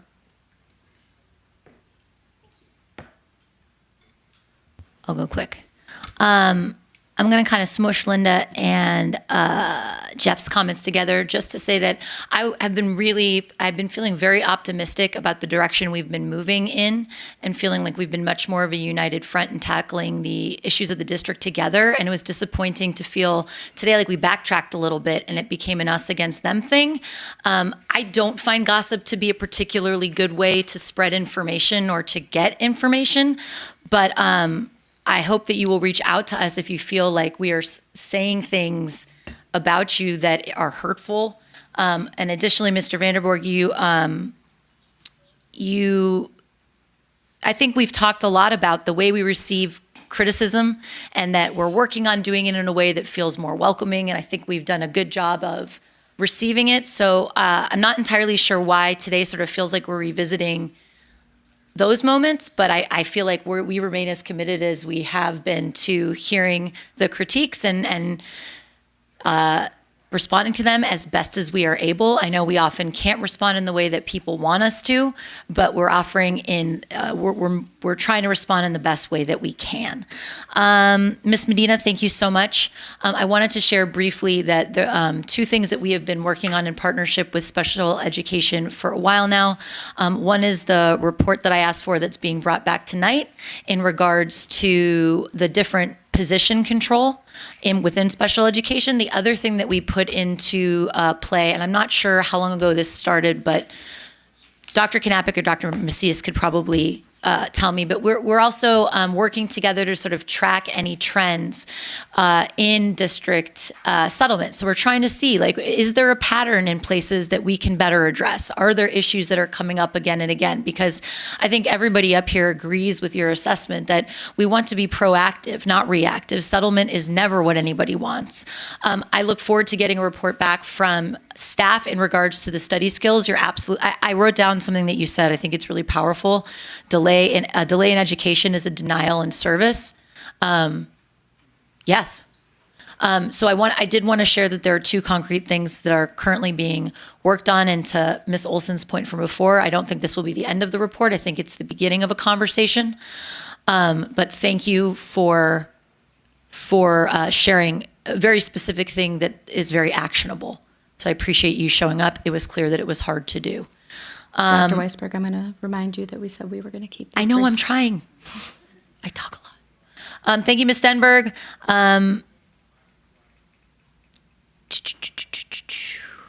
Mr. Festante, thank you also for your comments. There's a lot I can't say, but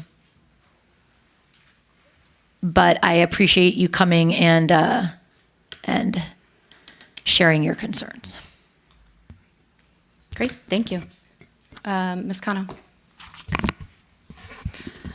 Okay.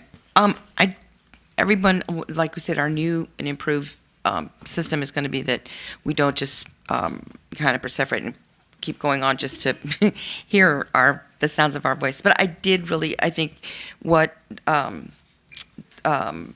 Kamkar Ponzer has said is really basic, I think, what everybody's feeling. I wanted to specifically just talk to Ms. Walmsley and tell you basically this is a time that I think Ms. Aguilera really set the tone for me. It's this idea of gratitude and looking and seeing really the positive in terms of, because we can't look at any more negative. I mean, we got to look up, okay? So I think for the people here, Stevenson, people you're new to coming in and hearing some of this stuff, there's been a lot of work that's gone on. And I do want to say to Ms. Walmsley, I'm feeling just gratitude for the quote unquote, listen to me, I wear my old Burbank banner loudly. And I tell the kids in my class all the time, I'm like, kids, I'm 67, it's great. I like being older because you know what? There's so much more wisdom that comes from it. I move a heck of a lot slower. My knees hurt like anything. But honestly, the way my brain's working right now and all the stuff I have in my background. So what you've brought to us in terms of we do listen. And it is, as Mr. Vandenberg said, sometimes it is hard to hear. Like you're like, ugh. And there's also things that we're hearing that we know. So, but we, obviously through litigation and through, what everything's happening, there's things we just can't respond to at times. So we have to sit here and do poker face. But we do listen. Even I'm going to be honest with you, Mr. Schlossberg, I do listen to you. And honestly, after I kind of weed through it all, I come back and I go, that was actually a good point that I found in there. So we do. And I'm glad I'm hearing that you're saying that you're seeing that we have listened and that we are of the same mind and that we are going the same direction, which is what's best for the students of this community. So, thank you. I am grateful for everybody that comes up, be it easy to listen to, be it difficult to listen to. I appreciate you. Thank you, Ms. Cano. Any of my other colleagues? Ms. Olson? Thank you. Thank you, President Kamkar, for starting us in this new method. I think you spoke very well for some of the things that we all wanted to address. I will just say to the community, parents, community members, all of you, thank you for coming, being here, speaking and echoing the accountability that I know we are all moving toward. I'm really excited about everyone's emails being on the cards so that we can continue the dialogue, if not on the dais. And that's all I'll say today. Thank you. Dr. Ayukanian?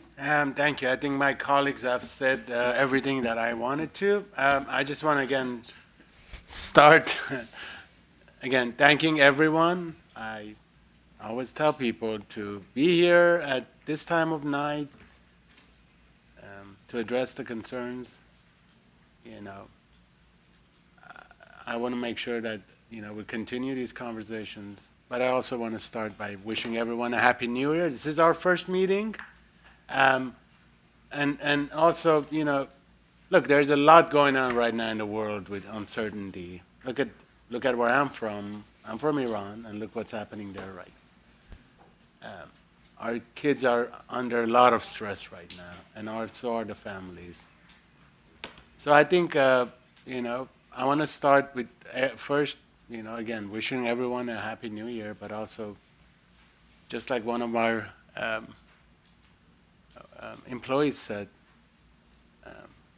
I go to school. I was just at Muir yesterday. And let me tell you, we had presentations from our students, rising leaders, 10 presentations. And guess what the most common theme out of those 10 presentations were? Love and friendship. Our students want love and friendship. And Dr. Mencia, I know you're going to talk to our principal. Some of the ideas they brought forward, I think we should not only acknowledge them, but some of the ideas and projects they presented, I think can bring more love and friendship to our communities. Thank you very much. Thank you, Dr. Ayukanian. There's one other thing I wanted to say about the letter from LACO, which was I am receiving the feedback around the cover letter that we put on it. I think we sent that out, one, because we wanted to be as transparent as possible in terms of sending it out, right? We heard the feedback from the community that you didn't send out and make public previous letters from LACO, and so we wanted to address that issue.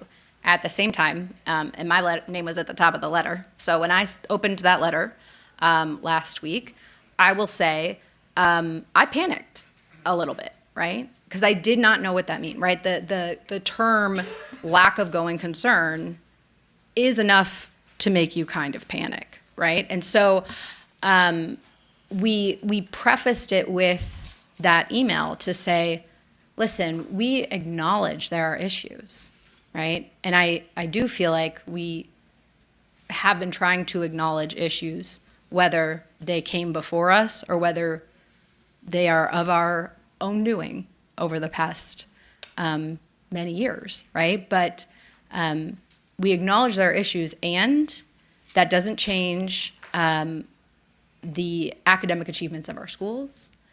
The first thing I did when I got that letter was to go back to our December 11th board meeting and say, oh my God, does this change our interim certification? Does this mean we aren't positive certified? I really panicked when I read it because I thought it meant, I think you get a letter from the county and you think Inglewood and you're getting a county administrator, right? And so I really needed to understand, even as someone who, sits in this world day to day, what shade of gray we were living in. And so I'm not saying that it's a positive thing, right? We would all rather we weren't here. And welcome Mr. Hollish, right? Because we have work to do, right? I think that's one of the things that I really appreciate about staff and certainly about Dr. Macias is he's the kind of person who runs toward a problem, right? And so that's what we're going to do here is try to figure out what the next step is and do that work with Mr. Hollish, who comes with a ton of amazing experience, who's going to be a great mentor and professional development experience for our folks in fiscal, right? And so, yeah, none of us want to be here, to be clear. And so if it felt like we were in denial, I'm sorry. But I did want to be able to take the temperature down because, like I said, when I opened that letter, I was quick on the research train to try to figure out what it meant, and I did not want I didn't want to send it out without context. I didn't want to send it out without context, and so that's where Dr. Macias and I landed. Okay, all right, let's move on to reports to the board. We're on 10A. Thank you all for coming. It was nice to see you all. All right, we're on 10A, reports to the board. We're going to start with report on special education staffing. Dr. Knappich and Jennifer Nicholson. I would like to introduce Jennifer Nicholson and Alex Potapenko, our coordinator of special education, and Ms. Nicholson, our director of special education, who's going to give a report on staffing.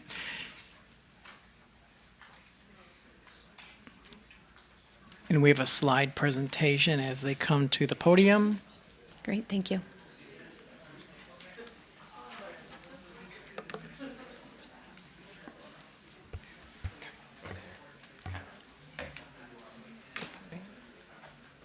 Podium.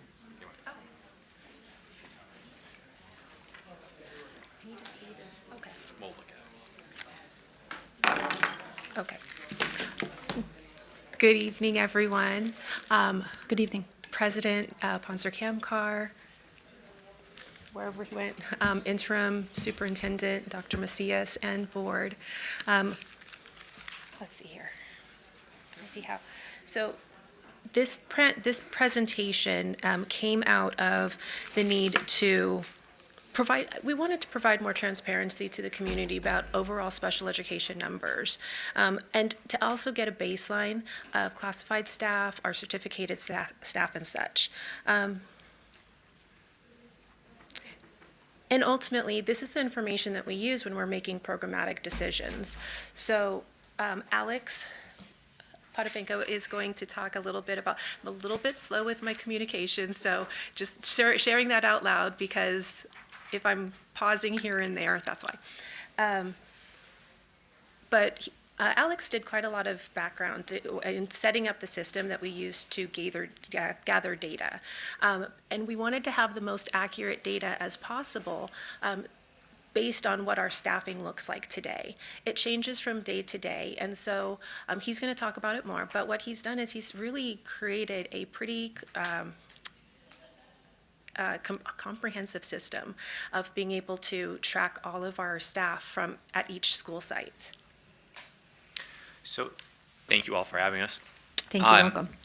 We worked heavily as a team to really accomplish this, but I had taken a previous system that was, for lack of better words, antiquated in how it was used. It was used for quite a while and all of the information was being pushed out to the school sites, which was a centralized system that was difficult to track staffing because, all kinds of things are going on at the sites and things change and it's a constant back and forth. And so I had created a system that the documents live at the sites now and feed back to the district office and create a more live document of what's happening at the sites and vice versa. There are certain roles that are at the district office that we push out to the sites, and so that is also pushed out. So it's a two-way system now that allowed us to see a better snapshot of any given moment. So it started out with the district level, where we then branched out to the office managers. So this was a really big team effort to capture all of the staffing that was going on. We've always had a staffing snapshot, but it just has not been as live and accurate as I feel it is now. And we have this nice baseline that we're able to see where we are at a given point in time. So that's kind of where we're at. And we're going to move into showing you a little bit of the data that we've captured. We're not going to go over every school. We'll be here till midnight, but we're going to show you a few different ones that we feel showcase what this data is presenting to us. So the first school that we're going to talk about is SEED at Horace Mann, our SEED program. And some of the data I want to explain to you because it might be confusing why some of the numbers may be certain numbers. And this is one of the examples where it shows that the total number of students at SEED is 79, but the total number of IEPs is 97. So that might seem conflicting, but really what it is that we have 97 students that are or 79 students that are enrolled at SEED, like going to SEED. 97 students go there though for IEP services. So students that might have speech-only services. So when we ran the report, 97 students are counted for as having IEPs that are SEED age level students. And then you can see here as well that when we ran the positions, the count is the number of people in that position, and then the FTE was the actual full-time employment that was calculated by that. So at SEED, there are 6 people that are in the early specialist position, but it's 6.2, so meaning that one person there, which is our teacher on special assignment, has a 0.2. So that's how those numbers were accounted for. And then it broke it down even further for our certificated staff on the teaching assignment. So that's so their credential is essentially an early specialist, early childhood, but then their assignment is special ed preschool. And so that's where that second chart comes into play on there. And then this is now the classified staff, similar but a little bit less information on this because they don't have the credential on the assignment. So here's just the positions. So for example, the behavioral intervention assistants that are there are 7 that are at the site. And you can see that they account for 5.5625 FTE. The employees less than 4 hours, what that meant was that if there's an employee that does not receive benefits, so they're less than 4 hours. So there's very few employees in the district that are less than 4 hours. So you can see there are a total of 3 people at SEED that work less than 4 hours. The rest are all full-time employees that receive benefits. Any questions so far? So can we wait on questions unless they are absolutely vital to your understanding of the actual slides until the end? Is that okay? Thank you. Thank you. And so next what I'm going to do is take a look at elementary, middle school, and then one of high school. And then we'll also go over a summary slide of all of the schools.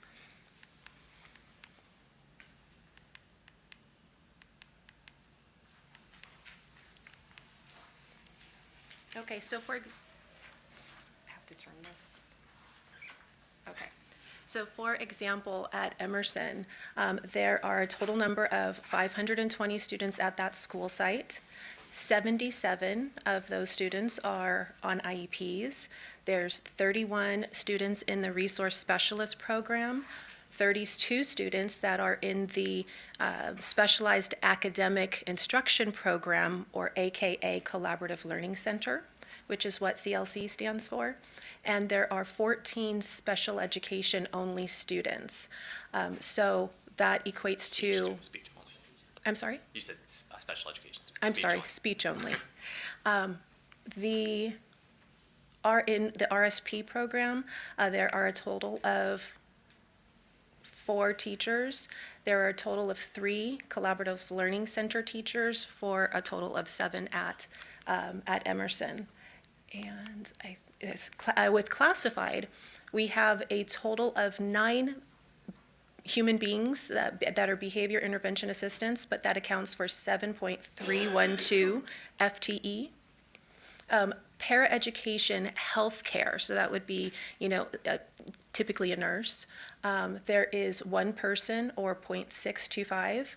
Of special education, paraeducation support, there's 1 person, that equals 0.8125. And then there are 8 agency staff at Edison that total 8 for 6.4375 in total. So then it shows what the total number is at the elementary. And just to clarify on how we determine FTE, it was taking their number of hours per week and dividing it by 40, and that gives you the FTE on there. So most of the reason why the classified is much less of FTE is because most of them are working like 6.5 hours a day, so they're on, whereas our certificated staff are our full-time 40-hour-a-week employees. Our Huerta Middle School, we have 881 students, a total of 142 students on IEPs there. Again, 13 of those are speech only, where the rest are mild mod. We have 5 ed specialists there, and we have 1 MPA teacher. An agency teacher is currently at Huerta Middle School, so that's a total of 6 teachers, 6 FTE teachers that are there. There's also 2 speech language pathologists there. And at some point, you may be wondering, on the elementary side, I want to call them mild, moderate, or extensive needs teachers. That's how they're titled on the slides, because that's how they are titled on the spreadsheet that was created. And then for secondary mild, moderate teachers on the slides, because it's how we have it on the spreadsheet, the secondary teachers are identified as secondary. They have mild, moderate credentials, just like the elementary, but we wanted to differentiate on our spreadsheet who are secondary teachers, different from elementary. And then our classified, you can see here that we have 6 behavioral intervention assistants, which, by the way, I have to give a shout out to Vanessa Norrington, who put all this together for the BIAs. That's a whole task in itself. We have a lot throughout the district, so she keeps very good track of all of those, and that was helpful putting all that information in. We have our para SIs, are severely impaired. We have 1 at that site. Para severe behavior 2, there's 2 at that site. We have our para special education, there are 5, and then we have 5 MPAs that are in that position of the BIA position. So. And part of adding on the slide at the very beginning, I added all of the special education leadership team's names, because they all contributed to gathering all of this data and working with their school sites, and especially the school site office managers, because they are really the ones who plugged in a lot of this information for the department. And then at Burroughs, where there are a total, I went too far, there are a total of 2,313 students.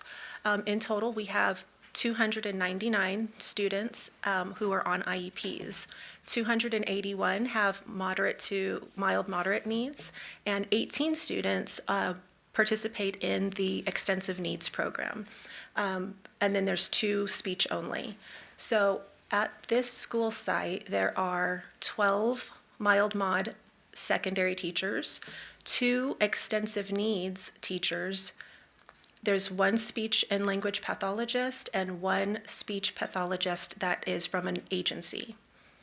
So for a total of 16 people, but that comes to 16.4 FTE. And that's because the teachers in the extensive needs programs are with their students all day, and so they receive 0.2s. In classified, there are 7 behavior intervention assistants. There's 1 education interpreter 1 and 2 education interpreter 2s. Education interpreters are those individuals who use American Sign Language with their students. There's 1 severe behavior 2, and 8 special education paraeducators, 2 DHH paraeds, and 6 behavior intervention assistants from agencies, 4 for education interpreter, 1 for a licensed vocational nurse, 1 for a paraeducator DHH, deaf and hard of hearing, and special education agency staff that's serving as a paraeducator. So for a total of 35, and that is 29 hours of FTE in total.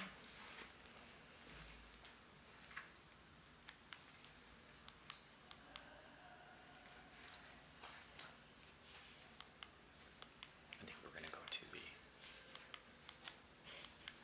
overview. Yes. Okay.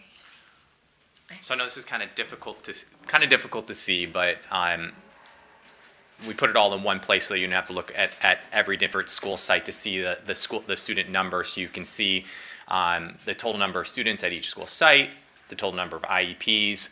As we talked about at the elementary school level, we break them up into RSP and CLC, whereas at the secondary, it's mild, moderate, extensive needs. So you can kind of see the breakdown of the various student needs at each school site. And then we have the deaf and hard of hearing programs identified because they are, they serve students at Washington Elementary, Muir Middle School, and Burbank High School. Any questions? All right, so before we get to questions, I'm gonna make sure everybody has a chance to do questions before I come back around. I'm not. I'm just reminding you what we agreed to. I'm reminding all of us. I'm just gonna make sure that everybody gets a chance to ask questions, okay? But Dr. Weisberg, do you wanna start? No, I'll go last. You don't have to. That's No, what I'm saying. I've been shamed. No. Okay, I have a lot of questions. Go ahead. So I would say that let me ask my sort of larger bucket questions first, which is, so in math is not my strong suit, so I could have done this wrong, but in sort of counting up the number of, so if people are looking at the report, NPA means non-public agency, which means people that we're hiring to come in to do the work. And we know that it is hard to staff, especially in special education. But when I counted up the number of NPA hires, non-public agency hires, it was, oh no, my highlighted data. It was 26 certificated and 141 classified. That's a lot, which I think is sort of an indisputable fact. And the vast majority of the classified hires are our BIAs, or our behavior, our aides. So First 2 DHH. Yes. Interpreters. yeah, okay. So and that was my so one. I mean, this is not news to you. I've been like a broken record. Yes, Peter. Can I ask Ms. Nicholson and Mr. Potapenko to go ahead and go to those last 2 slides because they have the agency totals on them? Yeah. Yes. And could you please go over that? Yeah. Well, so I mean, I don't think we need to go over necessarily the number. Like, we can see the numbers. Okay. But I appreciate you pointing that. Thank you. Mike looks like my numbers are off, but I didn't separate it out by over 4 hours and under 4 hours. And probably not certificated and classified. I did Oh, actually. that, okay. So this is certificated and this is classified. I want to clarify too that the MPAs are positions that are in the district that we can't hire for, so we're hiring in for an MPA. It's not like they're an addition. Every single one of them. I've seen the information that comes up from the Human Resource Department, and it looks like these have been flown for. Yeah. I know, like, for example, I just saw at the end of last week, posting for interpreter. Right, but so where I'm confused and I think a little frustrated is the big question for me, one of the big questions is how many people are district employees versus how many people are we hiring out. And I am fully aware of truly how difficult it is. We don't pay people enough. There are myriad challenges. But one of the things that we need to have a conversation about, an informed one as a board, is, does that mean that we need to look at perhaps raising how much we're paying people? And I mean, we have flown positions and no one applies, and then we do agency hires. But out of the 100 plus classified and 20 plus certificated, how many of those are flown and not filled, so they're agency hire? Like that's where I really am grappling and need a clearer sense, because I think it's a big problem, and if we don't know, we can't fix it.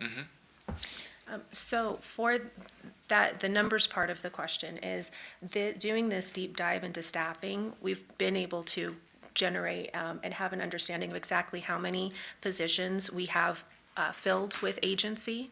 And so it is all of these numbers. So wait, just to clarify. So then to go back to, so the classified slide, the NPA classified slide, 123 is agency hires. Yes. Correct. But your point, you said we couldn't hire outside for them? Meaning there's probably, I don't know the exact number, but I would assume it's close to 123 positions have been flown that we were not able to fill. Okay, so that makes more sense. It sounded to me like it was maybe part of a settlement where we had to appoint. So what you're saying is we have flown 123 positions. I can't say for certain that all of them, but I would say the majority of those have been flown. Okay, so that's the first point that I wanted to clarify. I think a larger conversation can be had in regards to the impact this has on students receiving these services, because we know that, especially agency hires, one, we know they're a lot more expensive, and two, they're not as consistent. I know that we've heard, just quality of work too. Sometimes you get really great people and sometimes you don't. And a lot of that, as you guys know, comes from there's not buy-in in the same way when you have a district employee who's invested.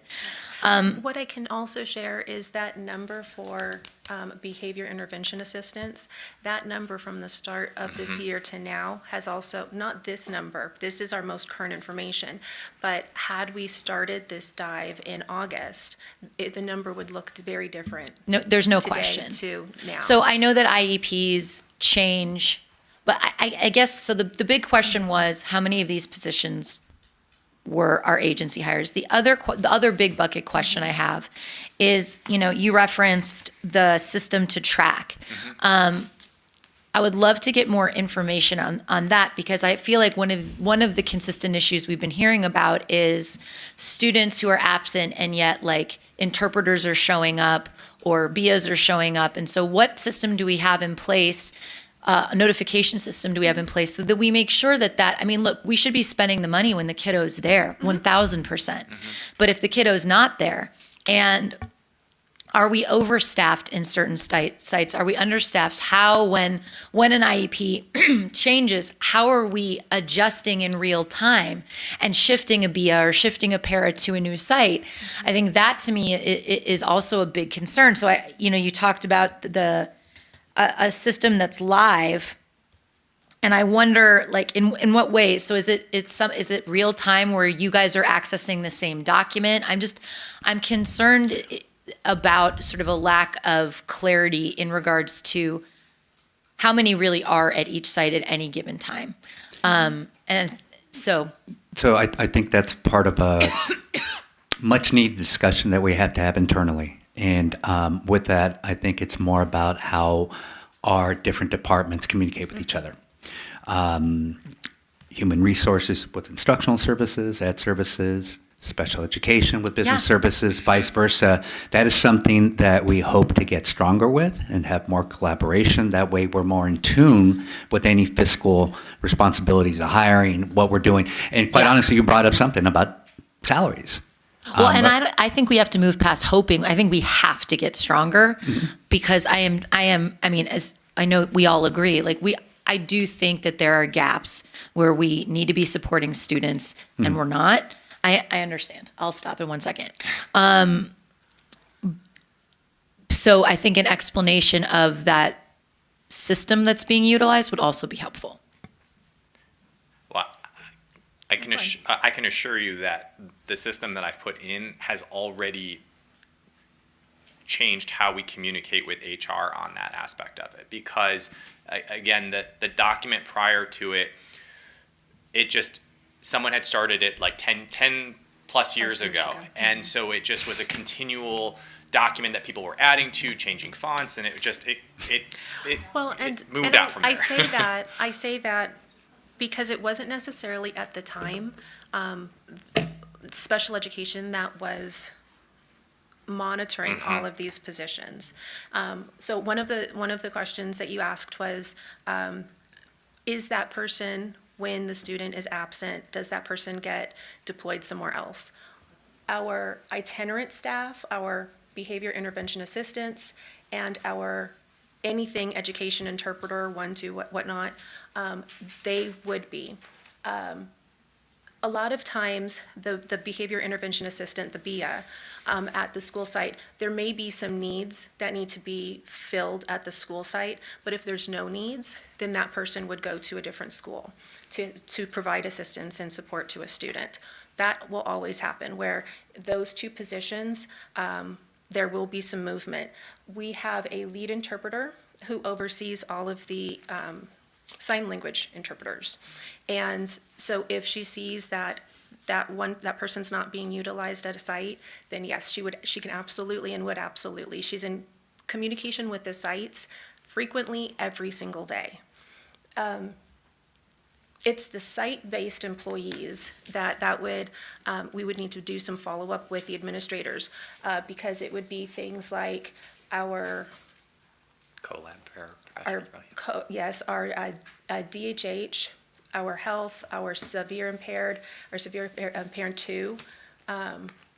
Those would be examples of staff that are site-based, that are supervised by the site administrator. Just that, knowing that in and of itself, though, I know that an administrator wouldn't have someone just sitting by somewhere. Like, they would ask that person to provide support with another kid or another child or another classroom or something like that. Thank you. Ms. Cano. No, I've got even more questions. So let me go back just right now to something that you said in terms of when you said if somebody was showing up but the kid's not there. Are we talking about like just one day if a student's absent that a BIA goes in but the student's absent, or are you talking about that there is a child who might be on the books but is not actually maybe checked out or is not? No, I'm talking about a student who's absent from school for a day or a couple of days. Oh, okay. All right. Does that, because the way you said it, this is a live document, the way your new system that you have set up. So does that, I'm sorry, I'm not sure I understood, because it's a live document. Does it go daily, or is it just something? So the document's not meant to track like daily. The absences or like whether or not we need that aid that day. This is really more like who's supposed to be at that site, what teacher are they assigned to, what student are they assigned to. So it is live. So like if an office manager, like if they hire a new paraprofessional for a collab classroom and they add it to that document, it's added to our document immediately at that point. But if someone is absent that day, that's not something that's going to be reflected in this document. So. And at this point, the office managers have done the bulk of the work by already adding in everyone who is a special education staff member that is working at that school site. The plan is to ask them on at least a quarterly basis to update that document. So can there be a change literally from today and to next week? Absolutely, there could be a change. In fact, I know of one on the certificated side. But I think that asking more than that, especially with this being a new system already, would be asking a lot. And so that's why we're looking at them updating that document every quarter. Yeah. Good. So the questions I just need clarification, just things I didn't understand. So just what happens when in the elementary school, since you have, we have it down as, the RSP students and the CLC students, when we get to, hang on, I think it's when we get to high school, so when we get to middle school. When we get to middle school, there's no more RSP on this. Right. Where do they show up then, or how do they? That would be like a collab class. So, let me go back, but we have collab, basic, and fundamentals. I don't know if we have on there, I don't think we have on there collab, but instead we have students who are in basic and fundamentals, because collab classes are general education classes. So on the students who are in collab, their IEPs reflects that they are 0% time outside of the regular ed program, because they are in general education programs. It's that a case manager is supporting them, is providing consultation, there's some level of specialized academic instruction that's pushed into. I was going to say, so it is a push-in program then, Right. so they're, okay. Exactly. All right, so that's why it's not, but Yes. does it show the number of teachers then that reflect then how many would be then the certificated staff that's going in, pushing in, and It then does. having that time with the call? Yes. Okay, that made, I just didn't know where all of a sudden the RSP children all disappeared. So then I would assume then for high school then, since we also don't have that, we've got that, it's same now going into, how is that working at the high school level? Since now we don't have the CLC, we don't have RSP, what does the high school So SPED program look like then too? So the high school level is going to look like mild mod, which are really, actually, those would account for the collab students as well. And then. I'm sorry, that's what? Under the mild moderate category, that would include collab, students who are placed in collab, basic, and fundamentals. So those are the three programs that our students would participate in based on their IEP, is either collaboration, basic, or fundamental.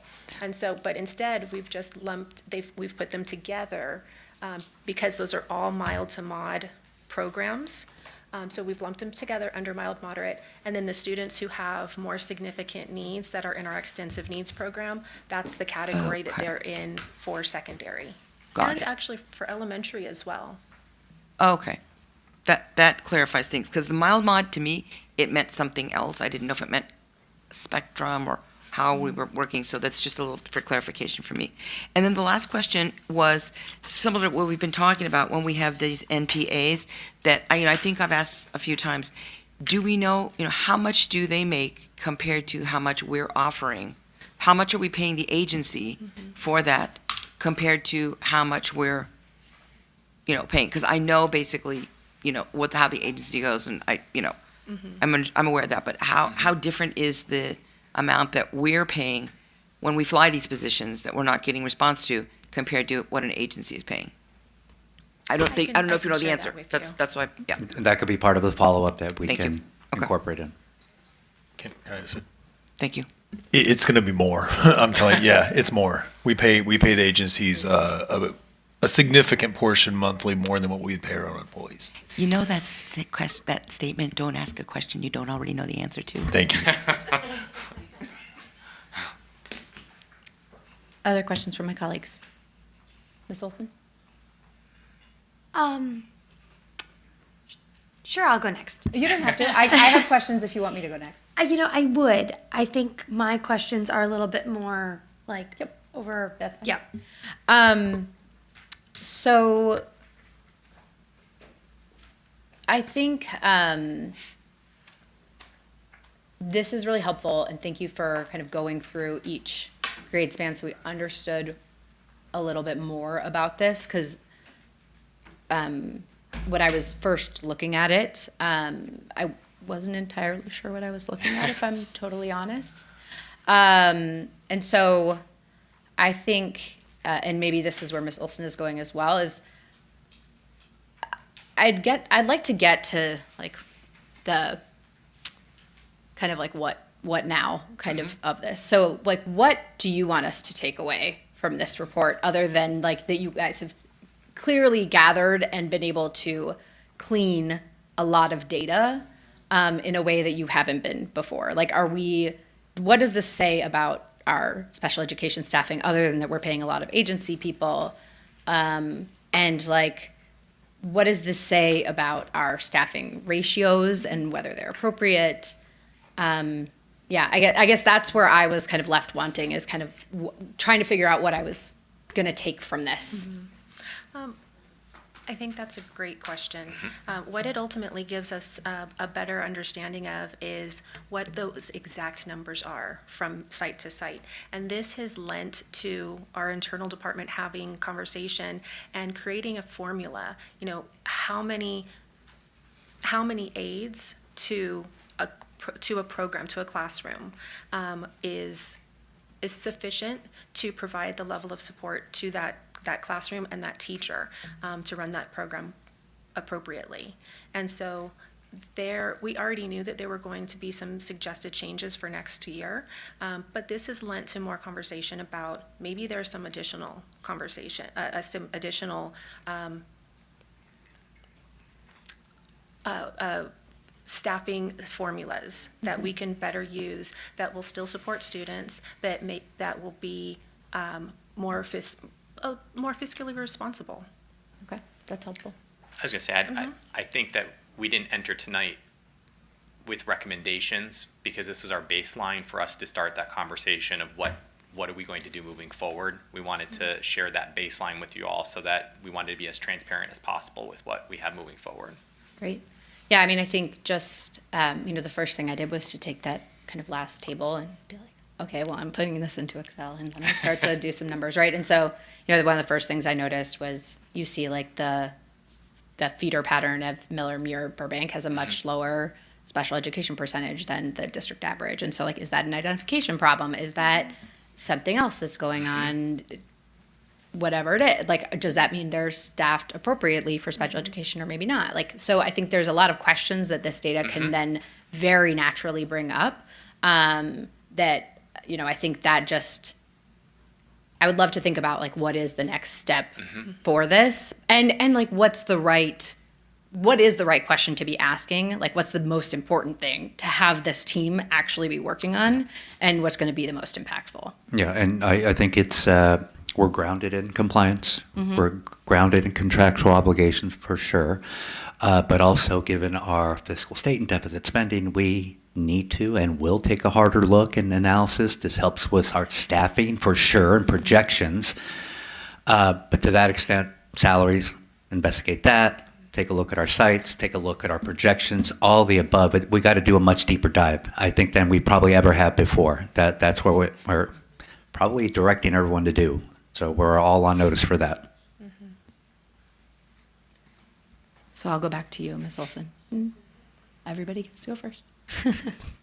I do echo what your sentiment was. And I think a learning for me was that it sounds like this report is not numbers and data you had accessible. You had to pull it all together and find. I'm honestly surprised by that. And I think that this is like, wow, a necessary thing for us to be able to create systems. Glory, thank you. To be able to look at these numbers all the time.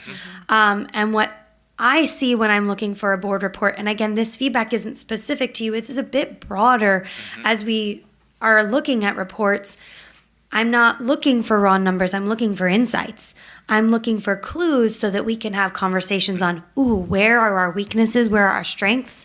How can we figure out what's the narrative behind the numbers?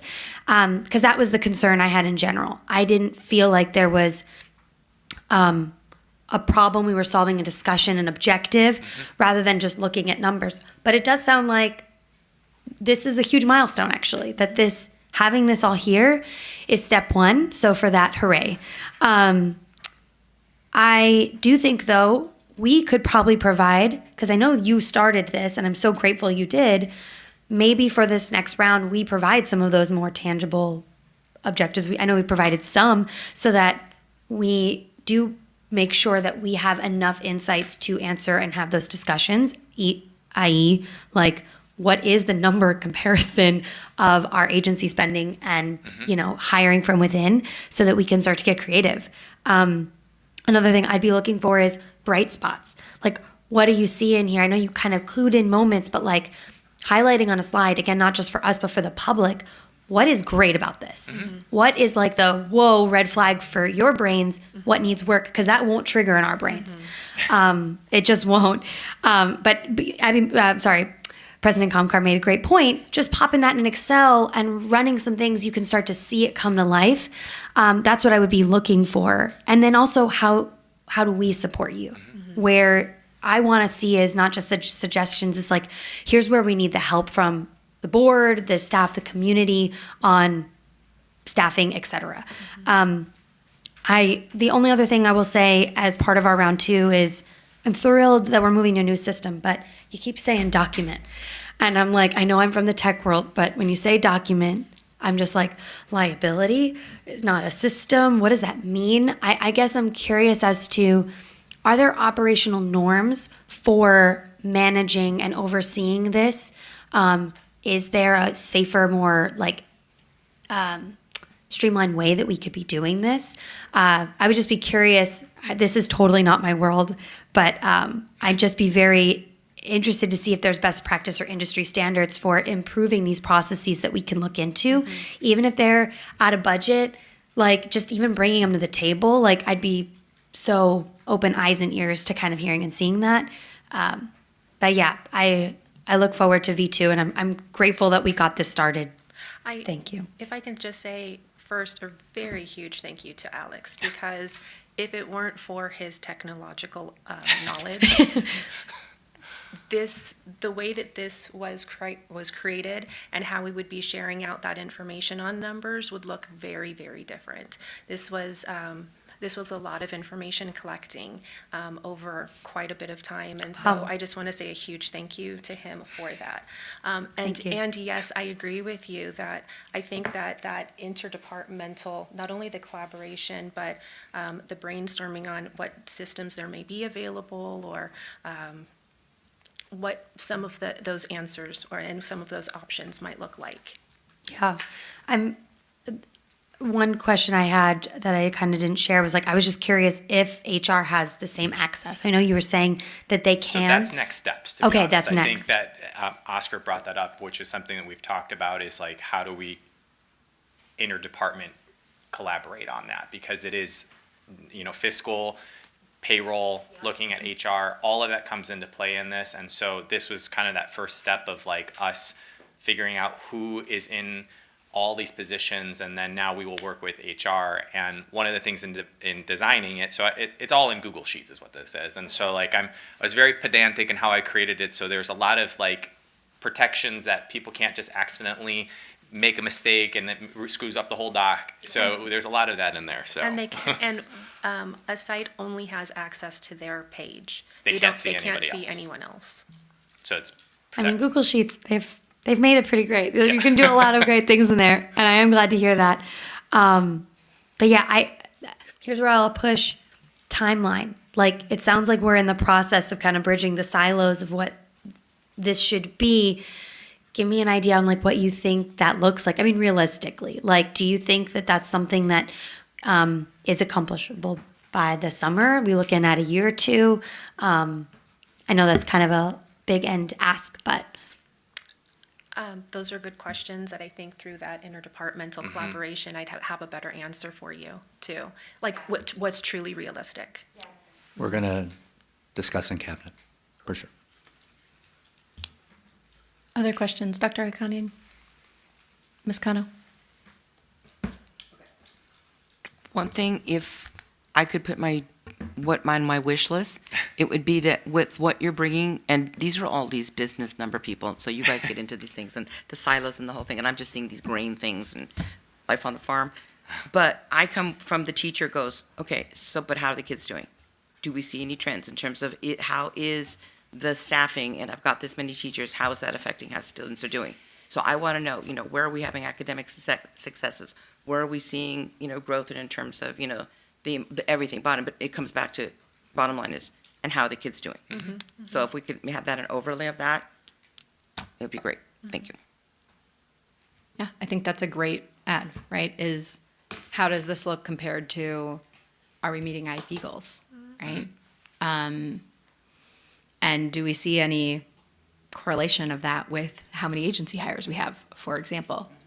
Yeah, I love that we have the data. It is still a little bit bananas to me that it like has to live in Google Sheets and that it's not in HR or that Dr. Hasty can't just like print you a screen that has all of your special ed hires, including agency staff. But, maybe we'll get there with our. All extremely possible. It All will be extremely done. possible. I will share a little insight. Dr. Hasty just shared a presentation that he has had in the past, directly correlating with the financial aspects. So I anticipate this will be shared as part of our cabinet discussion.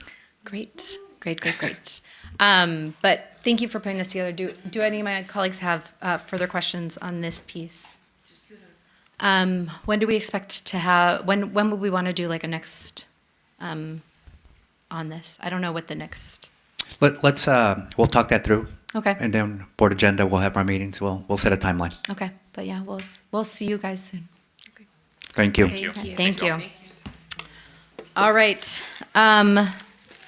Let's move to 10B, discussion regarding allotted budget for board members to attend conferences, professional development opportunities, and community events. I guess my question is, did we get any actual numbers on this agenda item, Dr. Frame Macias? this because I also wanted there has never been an established budget that's been discussed or preset. So all items covered for board expenditures are in the superintendent's account laid out by budget. So this is where we're going to start the conversation. Okay. We do have a yearly expense no matter what. The CSBA annual commitment, our membership is $20,000 a year. So that right off the bat we know is a financial commitment that we are obligated to keep and we should budget for. There is the annual CSBA conference, which has registration fees and depending, yes? Hang on, let him get through the first of Okay. it, please. The annual CSBA conference, which we know traditionally is either held up north, Sacramento, San Francisco, down south over here in Anaheim, San Diego. So there's expenditures to that as to how many board members go, the superintendent, the executive assistants. This is part of the entire discussion that we need to have in terms of registration costs, lodging, if there's airfare involved. But there's never been a set budget set aside specifically for that. It's been all under the superintendent's office. Do we have past data, though, in terms of how much we've spent? Yes. So it is up and down, and quite honestly, historically, it also depended where it was drawn out of. So there were some inconsistencies with that. So for the current year, on top of the $20,000, the annual conference this year was in Sacramento. Mm-hmm. We had 4 board members attend, a superintendent and the executive assistant, with lodging and airfare. We were about, for that trip, $7,000. On top of that, there are annual celebrations, foundation events, the state of city. Traditionally, Burbank Unified has always purchased a table, which is 10 participants. Which is how many dollars? I believe that's $1,250 or $1,500. It's around that ballpark figure. And then those are the big ones. So outside of the CSB membership, which does cover our board policy Correct. Listing and updates, right? Correct. And a couple Yes. and some other things, but that is one piece that it does cover. We've got 7,000-ish when it's out of town for CSBA, potentially less when it's not. Although I think when it's not out of town, we maybe bring more staff, Mm-hmm. right? Are there other expenses that have ended up in that bucket? Those are the main buckets. Now, if there are expenditures, materials, books that we may want to entertain as a board or study sessions that we do, like budget-wise or anything like that, that gets drawn from that account as well, too. Does our ethics training cost anything? Because it's already part of our HR portal and all that stuff. That I don't know specifically. I'm not sure if that's covered under the membership, but we'll follow up and find out. Yeah. I think that because, I don't know if it was an additional cost, but it was probably under the HR budget because it Right. was. We also do know, though, there are additional things that we could contract with CSBA to do other things. But $20,000 right off the bat for that membership. Dr. Weisberg, I know that we wanted more data, but it doesn't sound like we're going to get more data. Well, so, I mean, I think if we weren't going to get the specific data, I don't feel like this should have stayed on the agenda. Because I don't know how to make cuts or address fiscal issues if we don't know how much the board, and even in a ballpark, is spending, right? Like the CSBA membership, we know, right? I think conference, when we travel, we know. But we can also look at past conferences like the one in Anaheim. How much did it cost just to go, right? We didn't have to fly, but we did stay. We know how much it costs to get a table. I think we could ballpark how much it costs to do some of the other stuff. But I feel like now is the time to start having conversations about what we can shave off and put elsewhere. And I guess for me, if we aren't able to do that, then maybe we should have just waited to have the conversation until we had that in front of us, because now it really is just like a hypothetical. And I think we were in, when we asked for the agenda item, I was really specific in wanting to know the numbers, because my feeling is unless it's CSBA membership and it's local conference, we don't do it.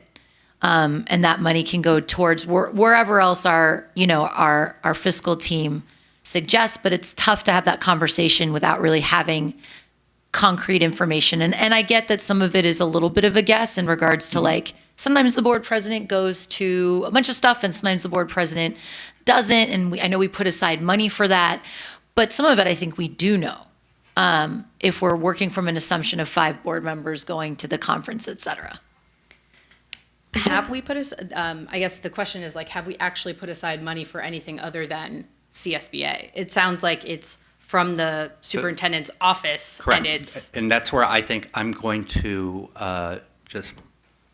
we need to have that discussion. I understand one of the bullet points is alignment with district fiscal conditions. That I'm completely want to make sure that we're grounded in that, because it is a major expense when all 5 board members, the superintendent, and possibly district staff go to Sacramento. Does the board want everyone in attendance for that? Is that a priority given our fiscal conditions? Same thing with district staff. If we're local, then yeah, we can probably have more staff and more board member participation.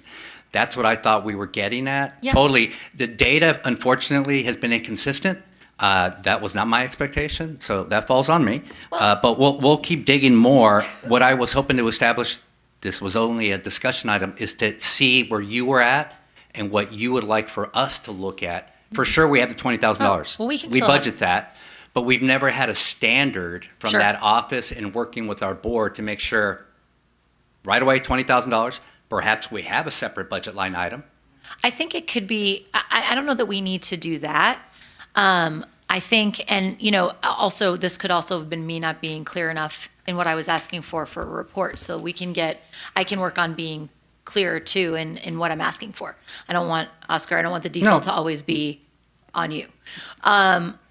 My feeling is, if we're having just a convo about it, with the exception of CSBA, and I do think Masters in Governance, and I know at some point we're going to have a longer We can have a conversation about that now. So I feel really strongly that every board member by the end of their second year needs to complete Masters in Governance. I think that is a worthwhile and important investment in board members, because we all come with varying degrees of background and none of us know what we're getting into. But beyond those things, my feeling is we don't need to be spending money on the board. The board there's lots of stuff CSBA offers that we can do for free. I do not think it is a requirement that we get a table at State of the City. That's $1,500 we could use somewhere much. Well, look, here's the thing. We are about to talk about a hiring freeze. We are going to have to make cuts. I cannot in good faith do any of that and then budget $1,500 for a table at State of the City. This is just my feeling. If people want to attend, I think that's a great idea. We can attend. And I think for some of us, attending those functions is really important and valuable. And for others, the work is the work. That's not a judgment call. But for me, I don't feel like it is prioritizing in a responsible fiscal way to budget money for anything other than must-needed governance training for the board and local. And I would say when CSBA is local, when it's in Anaheim and we can drive there, I think that is a worthwhile expense. I do not think the cost of flights, hotels, and the registration when it's outside of a drivable, to me that feels like less of a priority. I do wish they do a hybrid version, but that's not our job. So that's my feeling. Okay, I do want to make sure that we hear Yes. from I'll everybody share, after yeah. this. Yep. So go ahead, Ms. Olson. I take a little bit of a different stance as the newbie in that I'm hearing from this community, I'm feeling the onboarding and just like where we are in this moment. And I feel like this board requires some investment. I think you're absolutely right on Masters of Governance. I looked it up and it's 5 different courses, each ranging $450 to $750. And us Matthews. That's an investment that I think whether or not we've taken it before, we all hit reset, boom. I think we all need to do that. And I think that's also I know it's board policy and we have not been following it. And I think that that's definitely something to add on. I also think that they offer consulting services. Tried to get a quote, couldn't by time today. But, I brought up the idea of more retreats for us so that we could get more on task. We will be 10 times more efficient if we have that guidance, and then we won't need it anymore. I feel like if we just do a little proactivity now, we'll save ourselves money over time. And I think that because it's obvious, we have some catching up to do. So I would suggest that we really look at the budget and make something up. Maybe we reduce CSBA for a year and reevaluate it each year based on where it is. But I think that You mean the conference? the conference, yeah. But putting some investment in the board in general is important. And then the last thing I would say is I think that one of the things we need to invest into is our reach out with the community. So I think that having that table, while I could not make it this year, was bummed. I think it's a statement of support for the community in the city. I think that it might not be the gesture. Maybe there are other versions of that gesture. But I think it's a statement that we, the city council, and other big pillars of the community are all working together and care about the state of the city. And so I didn't get to be there, so I can't speak to the full value prop of it, but I do think it's a gesture enough that's worth $1,500. And I think that I would also like us to work more collectively on what are the events we should be going to support people. Hey, are you going to this thing? Am I going to the thing? I don't know how other boards work, but even still, I know you attended something today. You attend things all the time. I think it's really great. Everybody goes and reports on the visiting of the schools and the different events, how we're all engaging in the community. That doesn't need to cost money, but maybe there are things that we do to kind of show that support. So that's my stance on that. Thank you. Ms. Cano. Definitely agree with you in terms of the concept that us with CSBA and the Masters in Governance for sure needs to. And I think I've talked to Bev, well, except for Dr. Okanya, a lot of us did not get the onboarding we needed. And then for this being the year that it was dang, that would have really been super helpful. My being at the conference in the CSBA conference was super helpful. I cannot tell you how much I got from that conference. So it was definitely, for me, it was money very well spent on me. In the future, I think that what you're saying in terms of us making that effort to have that involvement and using it, because a school board is a changing body. And so that thing is one thing that can definitely connect when people coming in, understanding how the game, the rules of the game, so that when you come in new to the game, you hit the ground, you can hit the ground running, which is what needs to be done in this job. In terms of the state school, just something like that idea of money that we're spending for such, I agree that it's a statement that we are unified, but that buying a $1,500 table, that's a lot. Maybe we could send, Dr. Macias, Dr. Knapp, or just some type of representative, the president, and maybe just a smaller contingency going out and representing us as opposed to buying a $1,500 table, because it is a lot of money, and we're talking about trying to become more fiscally responsible. I think that we can maybe find that compromise, that we just start working on how we scale back a little. Dr. Akania? I completely disagree with you. Investing in our community at these events, if we're concerned about $1,500 to be concerned, let me Let him finish. finish. Thank you. And first of all, many of you don't attend these events in the past. It's not only us, it's faculty, it's staff here, and they network. These are networking events. This is getting to know, it's not only the city people, it's different departments, different businesses. I think we should be attending more of these events, not just to show solidarity, but also to make sure people know who we are as elected officials. There were many concerns in the past about some of these events when they don't acknowledge us. Some of you have complained in the past, not you, but some of the former colleagues, about the council people getting acknowledged at events and elected and not us.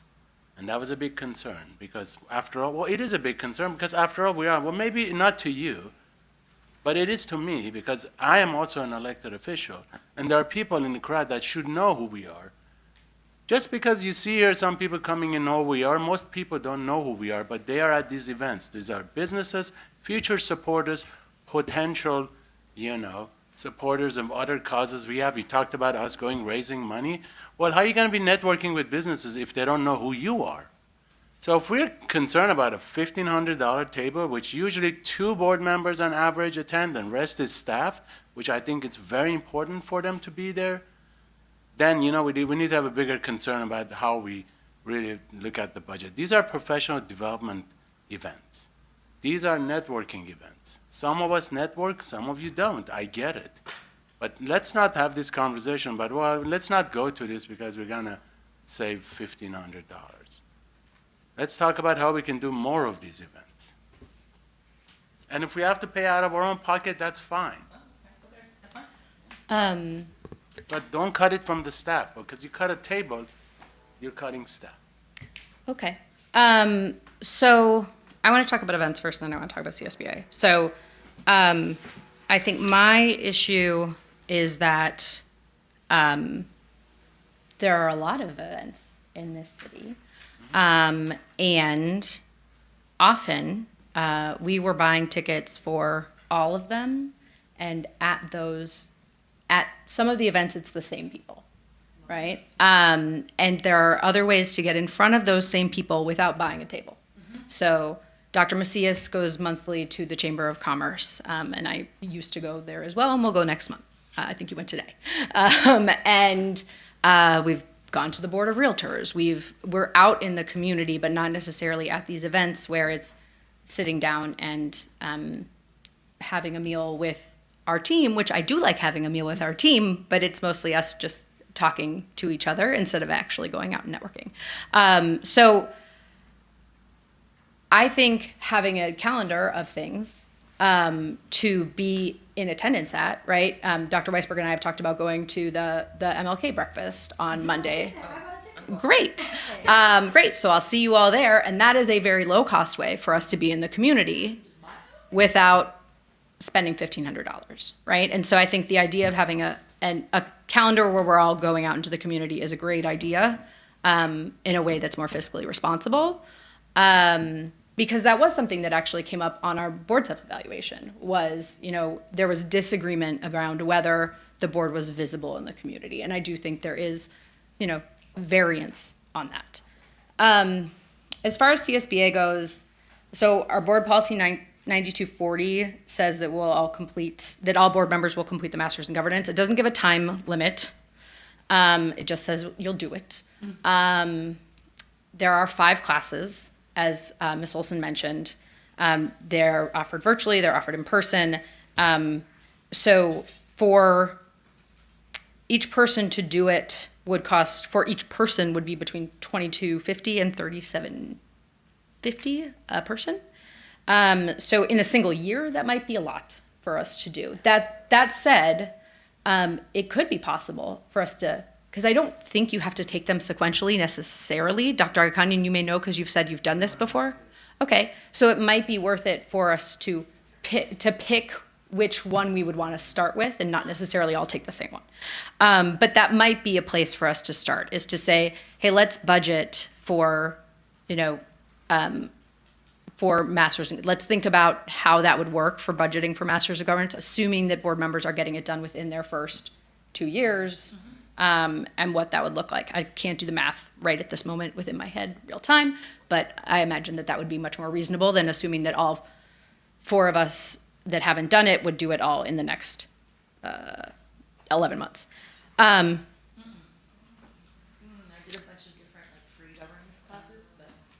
So the other piece that on CSBA that we could take advantage of, it would be an additional fee, but I think it might pay for itself. Dr. Macias and I talked to them at the conference about this, is they do offer legal services that are significantly lower cost than some of the outside law firms that we've talked to. So that is something that we are exploring. So it would be like we'd become like legal services members, which carries some additional costs, but then it seemed to carry a lot of additional benefits, including a lot of like templates that we could use and very much lower cost services. So that was something that we were looking into. I think in terms of the conference, I think, that is a conference that I have found, I've been to a lot of conferences in my professional life. I find it to be tremendously well run. It's actually like very good content. I learned a lot from it. It's something that I would go to. I would love for the district to pay for my registration, but I would like go to it out of my own pocket on travel. Like this year I had points, so I paid for my flight on points. Like I actually think the bigger dollar value is actually probably our hotels than our flights, would be my guess, because we're paying for like conference hotels and they are expensive. So I just think that's something to think about, is like, if we are saying we're not going to go in years where it's in Northern California, would we still allow for reimbursement of the conference fee itself for board members who pay out of pocket? Might be something we could think about. And that wouldn't be for this December, it would be for the following one. In San Diego, and then what? Oh, and San Diego, then so it's like far, far away.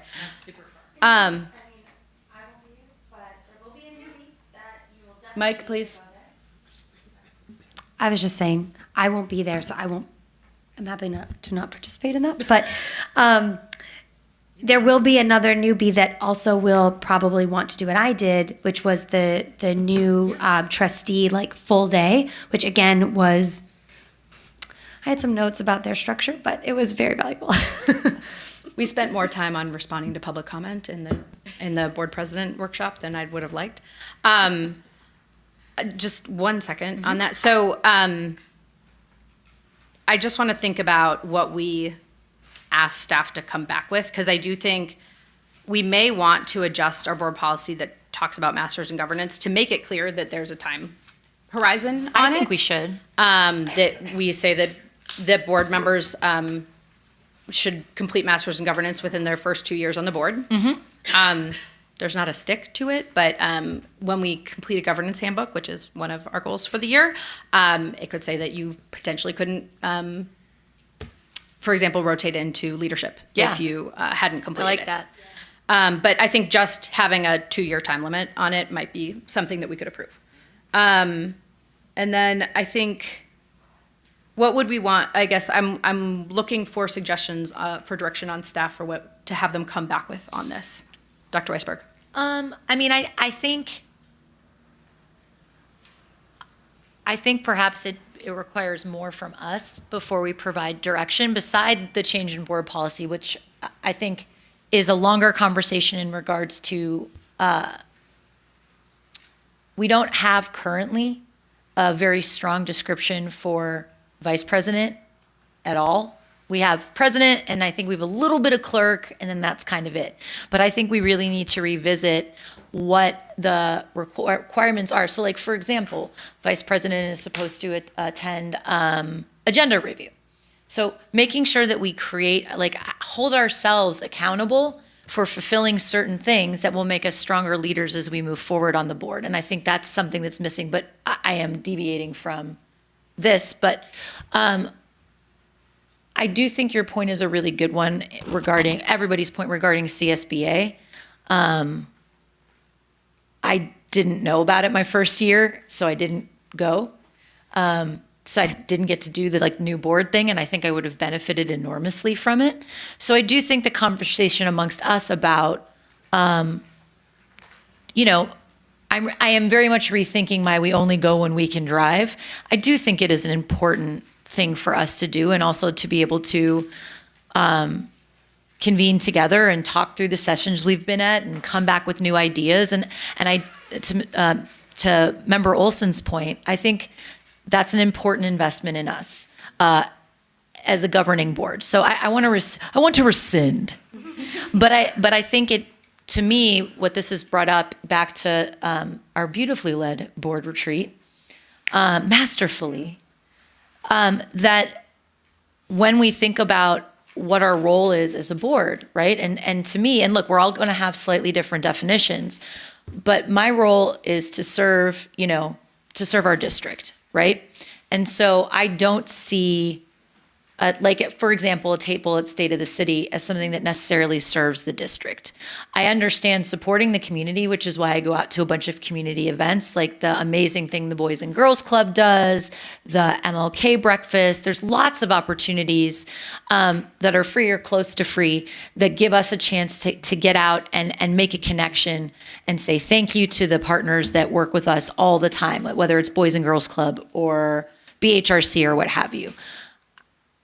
I do think that we need to be mindful of the message that we send, again, when we say we're going to spend $1,000+ at an event that, and I think one of the things I would like to do, and maybe this is direction to give staff, is do they find those events, and you don't have to answer now, this would be a conversation for cabinet, but do you find those events useful? Do you find them helpful? I don't want to make a decision for staff if the takeaway is we actually love going to them because they build a relationship that we otherwise wouldn't be able to build. So I guess it would be helpful for me to know from cabinet, do they find attending these things helpful? Is that because taking a table away to save money, but it costs something to our cabinet is an important piece of information. So that would be something I'd love, Dr. Macias, if you'd feel comfortable doing, having that conversation, bring that back to us. Yeah, and then we can have a conversation about. Dr. Agakanian, I'll recognize you, and then having this conversation. Because it's an important because it's on the agenda. It is at discretion of the superintendent. If he wishes his staff to be there, that's the least we can She's do. not- So you want to run a poll about what No. each I would of like- us feel and but- put them on a spot about an event Well, supporting no, our I don't. partners? Dr. Agakanian, that's specifically what she didn't say. I don't want to put them on the spot. I would like, in the privacy of their cozy cabinet, to have a conversation. And I think it is an extremely important conversation because the choices that we make now, whether it's $1, $1,500, $1 million, says something, especially right now, right? The choices that we make matter. And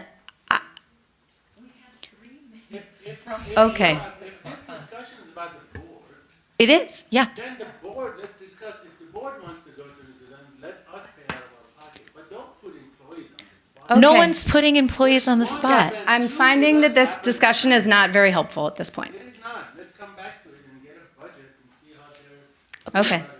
Dr. Agakanian, you're not on mic. We're going to move on. Yes, CSBA important. Rest of it, let's have a separate discussion. Thank you. We'll move on.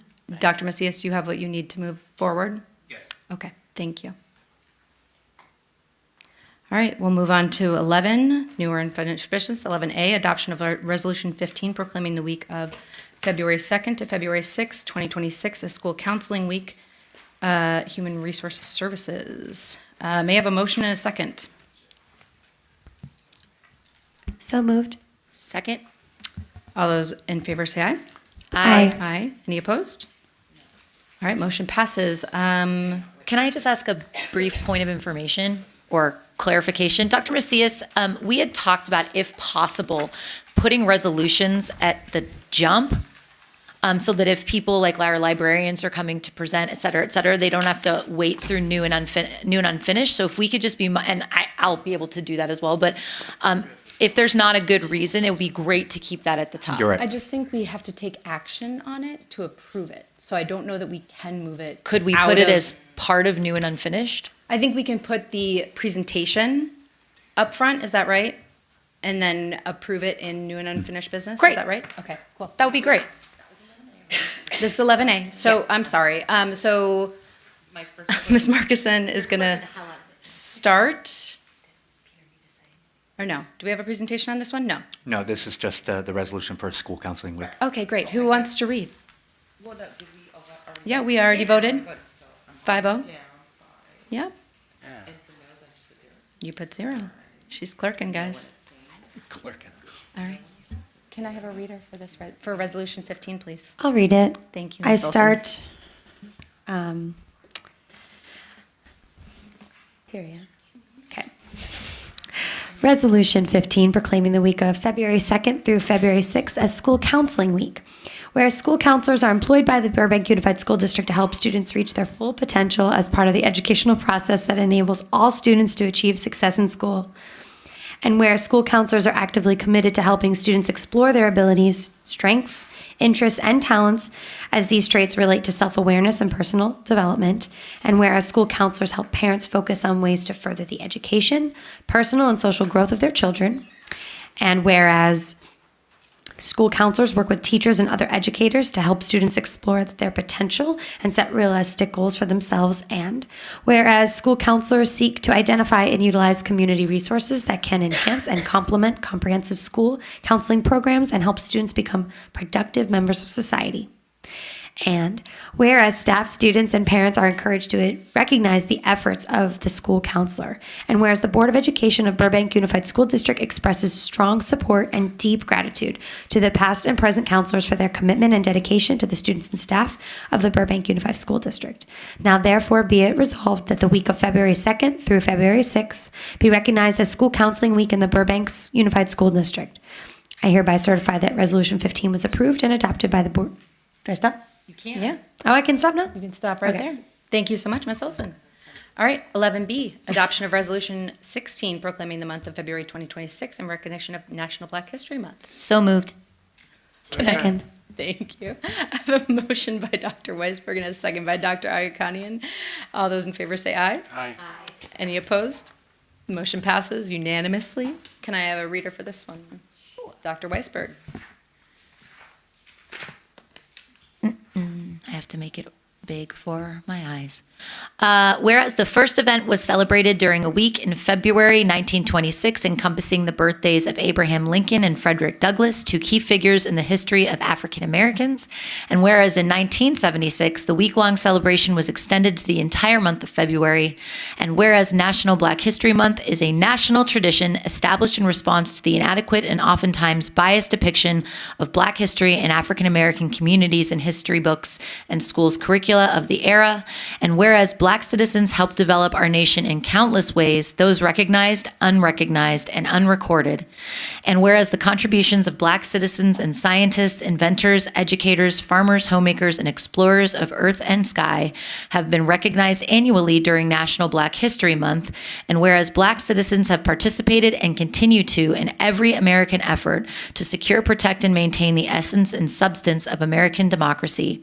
And whereas National Black History Month is a vehicle to promote cultural relevant activities, like the many events planned at district school sites, college campuses, public libraries, businesses, and nonprofits throughout the Burbank area that will offer excellent opportunities to focus the energy, attention, commitment, and action of the entire community on closing health, opportunity, and achievement gaps for Black students and families. And whereas not only during the month of February 2026, but throughout the remainder of this year, it is important that we as a district seek to understand how to thoughtfully and holistically address African American disparities in information sharing and outcomes in order to move towards greater equity in our educational system and the greater community. Now, therefore, be it resolved that the Burbank Unified School District Board of Education does hereby recognize February 2026 as Black History Month and supports the important work and services provided by schools throughout the district and organizations throughout the nation. Thank you, Dr. Weisberg. We have a presentation from Ms. Markison. Hello. Hi, good evening, President Ponser Kamkar, VP of Weisberg, board members, Superintendent Macias, and valued colleagues and community members. In celebration of Black History Month and in support of this month's district resolution, the BUSD library coordinators are proud to present a selection of books honoring Black history. These books offer powerful stories, diverse perspectives, and a rich tapestry of experiences that will resonate with everyone. This is just a glimpse of the many wonderful books available, and we encourage you to explore and discover even more on your own.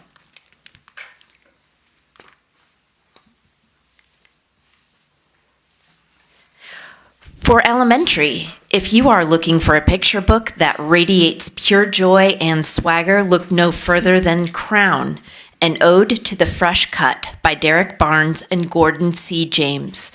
This multi-award-winning book is a celebration of Black boyhood, using rhythmic verse and vibrant oil paintings to transform the local barbershop into a place where boys are treated like royalty.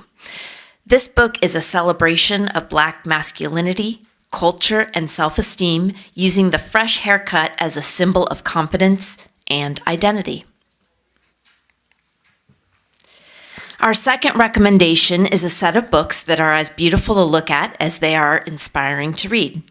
Author-illustrator Vashti Harrison brings history to life with these engagingly written, stunningly illustrated volumes dedicated to exceptional Black men and women. Spanning centuries and continents, these books celebrate true stories of trailblazers that broke boundaries and exceeded expectations. Whether it is the men of little legends or the women of little leaders, these biographies educate and inspire. This is an important read for all ages.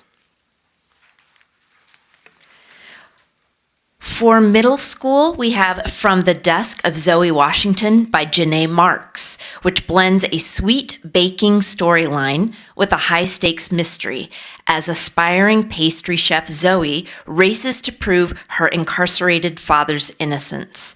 Heartwarming yet suspenseful, this standout novel tackles heavy topics like institutional racism and the criminal justice system in an accessible way, all anchored by a courageous heroine you will root for immediately. For high school, we recommend Fly Girls by Sherry L. Smith. It is a gripping historical novel for high schoolers set during World War II. It follows Ida Mae Jones, a Black woman who makes the agonizing decision to pass as a white woman to join the Women's Air Force Service Pilots. This emotional story highlights the immense cost of denying one's heritage to break barriers in a segregated America. Again, these are just a few of the many books available that celebrate the rich history and culture of African Americans. We hope that you will visit the school or public library and check them out. Thank you. Thank you, Ms. Markison. All right, 11C. Oh, sorry. Go ahead, Ms. Kano. Ms. Marcus, I just wanted to let you know, if you could please tell the librarians, these books are just such great picks. And I know one of the ones you had was, it was about Posada, the man who does all the pictures of the Guadalupe Posada. Yes. And so I actually got that and read it to my sixth grade class. And Oh, so great. many of the kids did not know that that's where those pictures of the Dia de los Muertos characters had come from. Oh, so wow. it's super informative. So these are just great suggestions. Oh, great. I'm glad to hear that. I will definitely let them know that. Awesome. Thank you so much. Any other questions? All right. Then let's move on to 11C, adoption of resolution proclaiming January 27th, 2026 in recognition of International Holocaust Remembrance Day. Before we do the motion in a second, I'm going to actually have Ms. Markison do the presentation. So thank you. Thank you. Holocaust Remembrance Day is an international observance held on January 27th that commemorates the victims of the Holocaust and recognizes the dangers of hatred, bigotry, and anti-Semitism. The date coincides with the 1945 liberation of the Auschwitz-Birkenau concentration camp by Soviet troops. Designated by the United Nations in 2005, it's a global call to remember the 6 million Jewish victims who died during the Holocaust, as well as millions millions of others targeted by Nazis. The observance strives to help us learn from the past and work to prevent future atrocities. In honor of Holocaust Remembrance Day, I am honored to have been asked to select and share the books that we have chosen in support of this month's district resolution. I actually have family members who are Holocaust survivors, and I know that several other people here do in our community, so I'm particularly excited to announce this selection of books that beautifully addresses this difficult chapter in history. All 4 books are either winners of or received honors from the Sidney Taylor Book Award, which is presented annually to outstanding books for children and teens that authentically portray the Jewish experience. Our first book is for elementary, and it received honors for the 2025 Sidney Taylor Award for picture books. It is The Tree of Life, How a Holocaust Sapling Inspired the World by Elisa Boxer and illustrated by Eliana Rosenfeig. In 1943, teacher Irma Lauscher smuggled a silver maple sapling into the Terezin concentration camp to celebrate the Jewish holiday of Tu B'Shabbat. In an act of profound spiritual resistance, the children of the camp used their own meager water rations to nourish the tree in secret. This sapling became a living symbol of their resilience, representing a future and a freedom that the camp's walls could not contain. While most of the children who cared for the tree did not survive the Holocaust, the maple thrived for over 60 years, reaching 60 feet in height. Although a flood destroyed the original tree in 2007, its legacy lives on through descendant saplings grown from its seed and planted at memorials worldwide. These living monuments ensure that the story of Terezin continues to inspire new generations to choose hope and remember the thousands of lives the tree once shielded. This book is recommended to young readers for its beautiful true story of a secret sapling to show hope and how life can grow in even the darkest places. It is an ideal entry point book for children for the way it handles the Holocaust with sensitivity. For middle school, we actually have 2 books. The first one is The Girl Who Sang, a Holocaust memoir of hope and survival by Estelle Nadel and Sammy Savos. It is a 2025 Sidney Taylor Gold medalist for the middle school grade. In this poignant graphic memoir, Estelle Nadel, born Enya Feld, recounts her harrowing childhood as a Jewish girl in Poland during the Nazi occupation. After her parents and several siblings are taken, young Enya and her surviving brothers are forced into a terrifying life of hiding, moving from cramped attics to secret underground bunkers. Throughout the constant fear and starvation, Enya finds a lifeline in her voice. Music becomes her private sanctuary and a way to preserve her sense of self when everything else has been stripped away. The narrative follows her miraculous escape from the Burbank concentration camp and her eventual journey to the United States as an orphan. Through Sammy Savos' evocative illustrations, the book portrays not just the trauma of the Holocaust, but the incredible resilience required to rebuild a life from the ashes. It concludes as a testament to the power of memory, showing how Estelle eventually found the courage to share her song and her story with the world after decades of silence. The graphic novel format makes the intense subject matter accessible without diminishing its emotional weight, allowing readers to see Enya's courage in a way that feels immediate and personal. By witnessing how Enya used her love of music to endure unimaginable isolation, students can learn that even in the most powerless circumstances, one's internal passions and cultural identity can serve as an unbreakable shield. We have a second middle school recommendation that holds a special place in one of our own Burbank educators' hearts. The Boy on the Wooden Box, How the Impossible Became Possible on Schindler's List by Leon Layson, who is the third cousin or the first cousin 3 times removed, we're trying to figure that out, of the Dolores Huerta school principal, Mrs. Robin Hatch.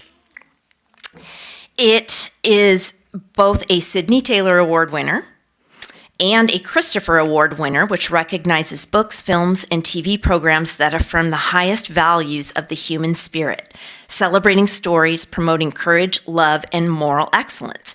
And it is the only memoir written by one of the children on Oskar Schindler's List. Leon Layson was only 10 years old when the Nazis invaded Poland, turning his childhood into a desperate struggle for survival. As one of the youngest survivors on Schindler's List, Leon had to stand on a wooden crate just to reach the controls of the machinery in Oskar Schindler's factory. This memoir captures the harrowing reality of the Krakow ghetto and the Plaszow concentration camp, where Leon witnessed unimaginable cruelty while clinging to the hope of keeping his family together. The story is a powerful tribute to the courage of a child and the unexpected humanity of Oskar Schindler, who risked his own life to protect his Jewish workers. Through Leon's eyes, readers see how a combination of luck, family loyalty, and the bravery of Oskar Schindler allowed him to survive. His journey concludes with his immigration to America, where he eventually finds the strength to share his story, proving that even a small boy on a wooden box can leave a monumental legacy of survival. And finally, for our high school recommendation, we have The Ballerina of Auschwitz, the young adult edition by Dr. Edith Ava Eger. It is a 2025 Sidney Taylor Notable Book for young adults. The Ballerina of Auschwitz is a new adaptation of Dr. Edith Ava Eger's best-selling memoir, The Choice. It details her experience as a teenager when at 16, Edith was a trained ballerina and gymnast whose life was shattered when her family was deported from Hungary to Auschwitz. Upon arrival, her parents were sent to the gas chambers, and Edith was forced to perform for the angel of death, Dr. Joseph Mengele, to stay alive. She survived the unimaginable by retreating into her mind, treating her dance not as a performance for her captors, but as an act of internal defiance and spiritual preservation. After being rescued at the end of the war, Edith faced the grueling journey of emotional recovery. The memoir follows her move to America, her struggle with survivor's guilt, and her eventual career as a psychologist helping others overcome their own prisons of the mind. The story concludes with the powerful lesson that while we cannot control our circumstances, we always have the freedom to choose how we respond to them. These are just a few of the titles that were chosen because they move beyond the statistics of the Holocaust to focus on the individual child's perspective. By highlighting the personal stories of survival and resistance, whether through the physical act of hiding, the mental escape of the arts, or the life-saving intervention of others, these books make a complex history accessible and deeply moving for students. Thank you. Thank you, Ms. Markuson, and thank you to our library technicians for sharing this very important and very relevant set of books. So can I get a motion and a second on this? Yeah, we'll do. Yep. Can I get a motion and a second? So moved. Second. Moved by Board Member Olson, seconded by Vice President Weisberg. All those in, any discussion?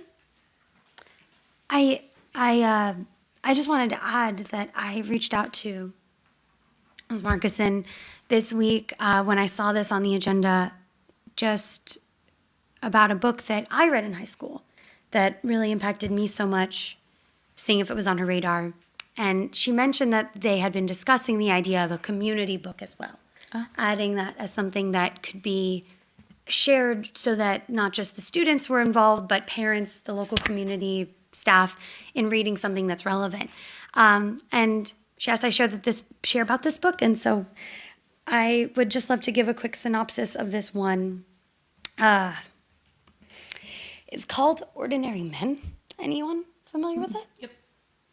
Yeah, so this book had a huge impact on me as a kid. I read it in high school, and it's a story and study of human psyche as it focuses on the Police Battalion 101.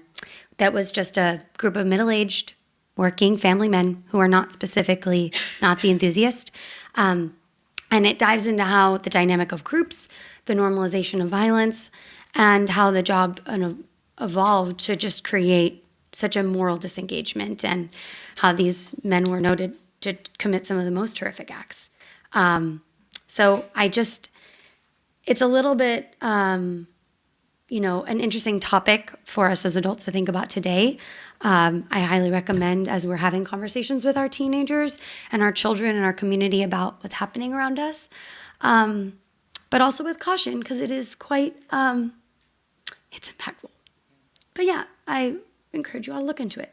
Ordinary Men by Christopher Browning. Thank you. Any other discussion items from my colleagues? Thank you for that, Board Member Olson. Appreciate it. So I have it was moved by Dr. Weisberg. No, it was moved by Board Member Olson, seconded by Dr. Weisberg. All those in favor say aye. Aye. Aye. Any opposed? All right, motion passes unanimously. Can I have a reader for the Holocaust Remembrance Day resolution? Thank you, Clerk Cano. Whereas the Holocaust was the state-sponsored systematic persecution and annihilation of European Jewry in Nazi Germany and its collaborators between 1933 and 1945, 6 million were murdered, Roma, people with disabilities, and Poles who were targeted for destruction or dissemination for racial, ethnic, or national reasons, and millions more, including LGBTQIA plus people, Jehovah's Witnesses, Soviet prisoners of war, and political dissidents who suffered grievous oppressions and death under Nazi tyranny. And whereas the history of the Holocaust offers an opportunity to reflect on the moral responsibilities of individuals, societies, and governments, and whereas Burbank students should understand and remember the terrible events of the Holocaust and remain vigilant against hatred, persecution, and tyranny. And whereas the Burbank Unified School District should actively rededicate ourselves to the principles of individual freedom in a just society. And whereas the International Day of Remembrance has been set aside to remember the victims of the Holocaust, as well as to reflect on the need for respect of all peoples. Now, therefore, be it resolved that the Burbank Unified School District Board of Education does hereby proclaim Tuesday, January 27th, Tuesday, January 27th, 2026, as a day of remembrance in memory of the victims of the Holocaust and in honor of the survivors as well as the rescuers and liberators, and further proclaims that we, the Burbank Unified School District community, should work to promote human dignity and confront hate wherever and whenever it occurs. Thank you, Clerk Cano.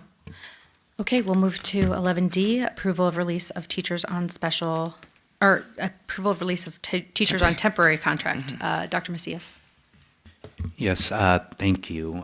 This is a notification to our temp teachers who are in place of teachers on a leave of absence. It's an annual release that we notify these employees. Should we require their necessary services, and they would be possibly reconsidered. So this is by Ed Code, and we'd like to advocate for this. Any questions? Okay. I've got a motion from Dr. Aghakhanian. Can I get a second? Second.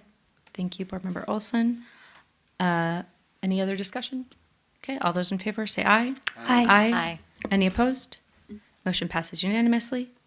11E, approval of two-tiered hiring freeze for classified, certificated, and management positions. Dr. Macias. Thank you. We're re-implementing a system that we've had in place.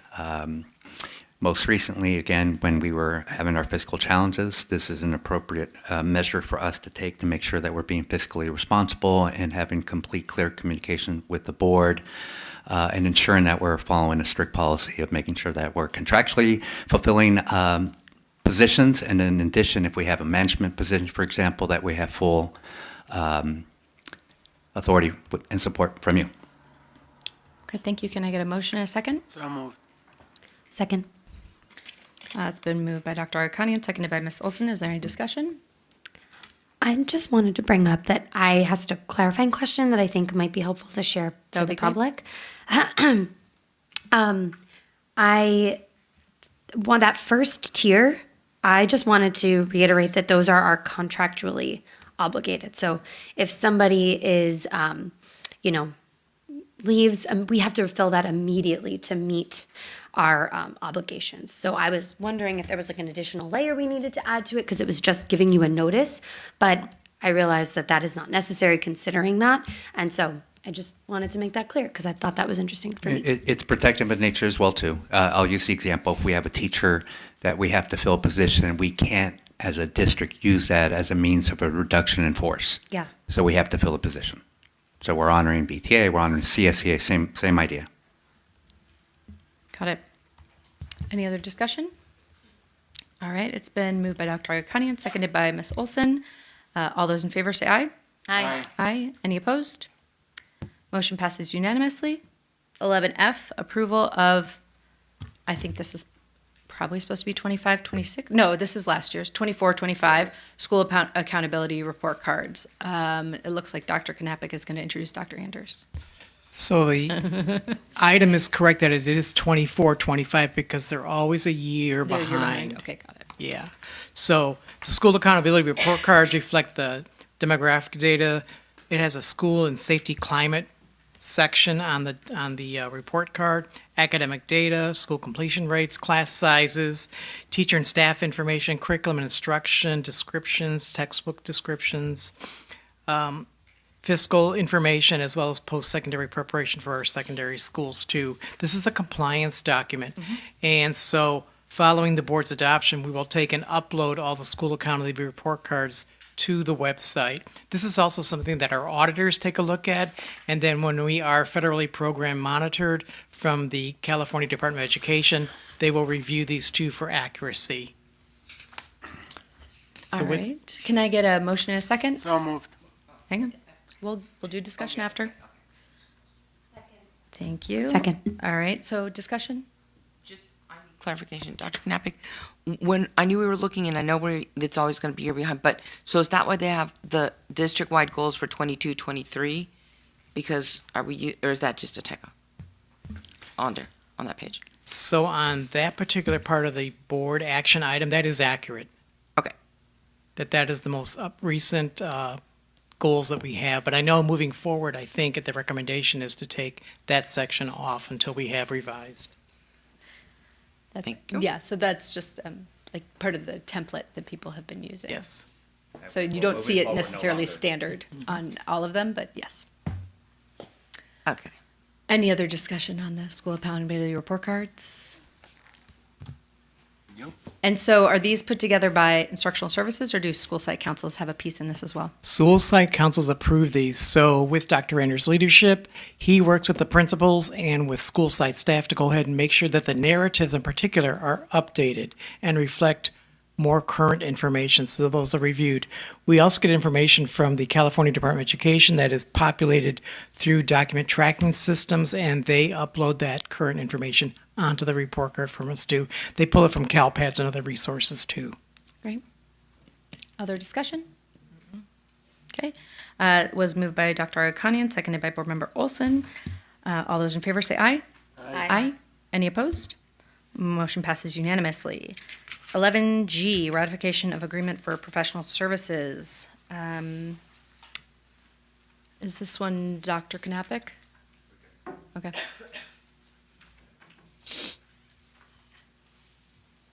So we do contract with Lingua B for our employees who need that particular service. American Sign Language service. Yep, sorry, I just realized that it was employees, not students.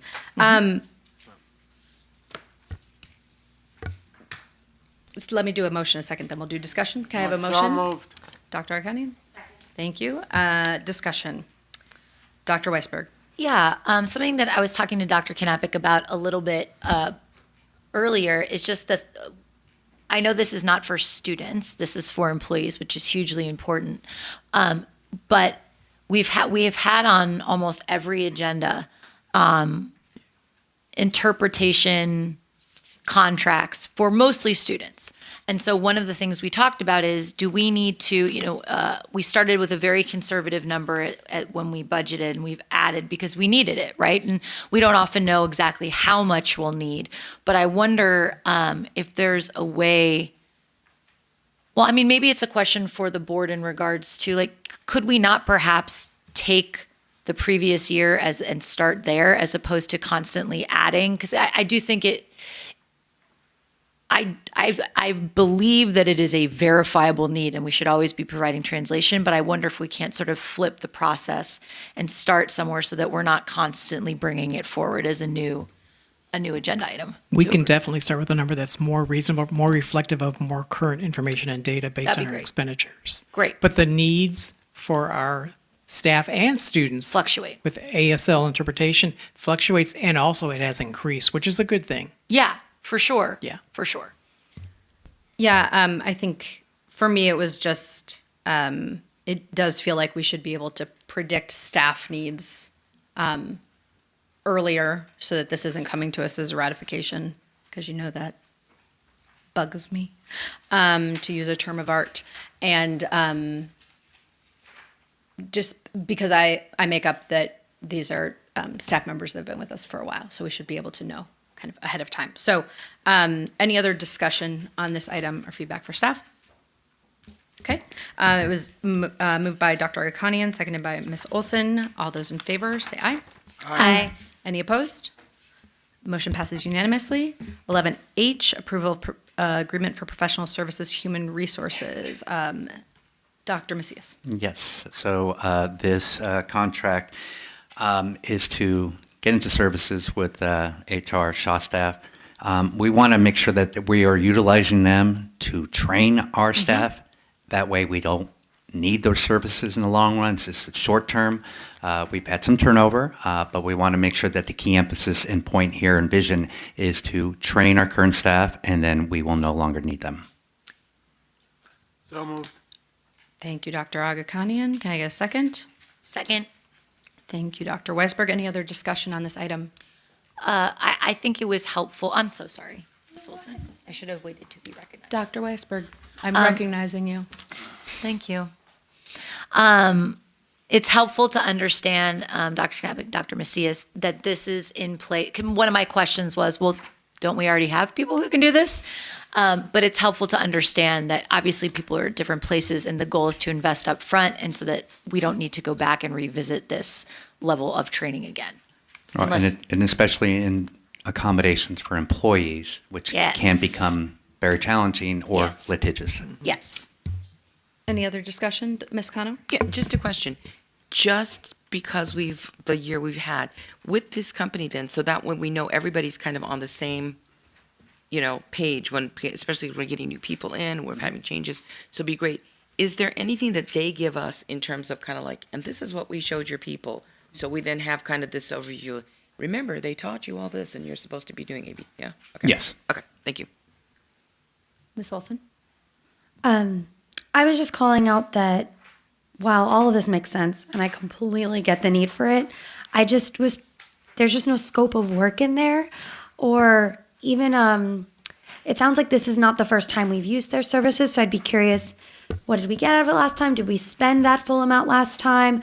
I think for me, they're just a better habit for us is just kind of more metrics, or even like I Googled them. Wasn't that hard. I found like a scope of work that they gave for another district, and even just the breakdown of like the couple key things that they plan to support that district with was valuable. So I don't know if we can get something like that, or if there's any analytics you can provide right now, but that was my request. You're correct that previously, I believe we downloaded their scope of work also and added it to the Shaw contract. We have used them previously. They're a wonderful group. They're extremely helpful. And like Dr. Macias says, we have sometimes some cases that fortunately, unfortunately, are really high needs with very specific accommodations. And they are a wonderful resource, really easy to work for, give great guidance. And once again, just to reemphasize, we really need to train up our staff in HR. Yeah. And this would be very, very helpful for the district. And a long-term solution to a number of problems. Yeah, I don't deny any of that. I looked into them. seem to be phenomenal. I'm just saying, like, I just feel like from a normalization standpoint, having those things in there or some kind of metrics for success. Like, here's a baseline. Like, did we last year spend $35,000? Is that where that number comes from? I don't know off the top of my head, but I know that this contract is for up to $35,000. Right. So we may only expend X number of dollars and not even get to the 35. So depends on the number of cases that we have. It's hard to predict, but 5-ish to 10 possibly. Okay. Yeah. That makes sense. Yeah. One thing that I'm noticing, right, is that in the agenda item, it mentions included within the scope of the program are a formal return to work program, essential job function analyses, and enhanced interactive accommodation process. So I make up somewhere there's a scope, even if it's informal and wasn't attached to this. But like Board Member Olson would love to see We will make it a better habit and attached. practice and implement fully. But I am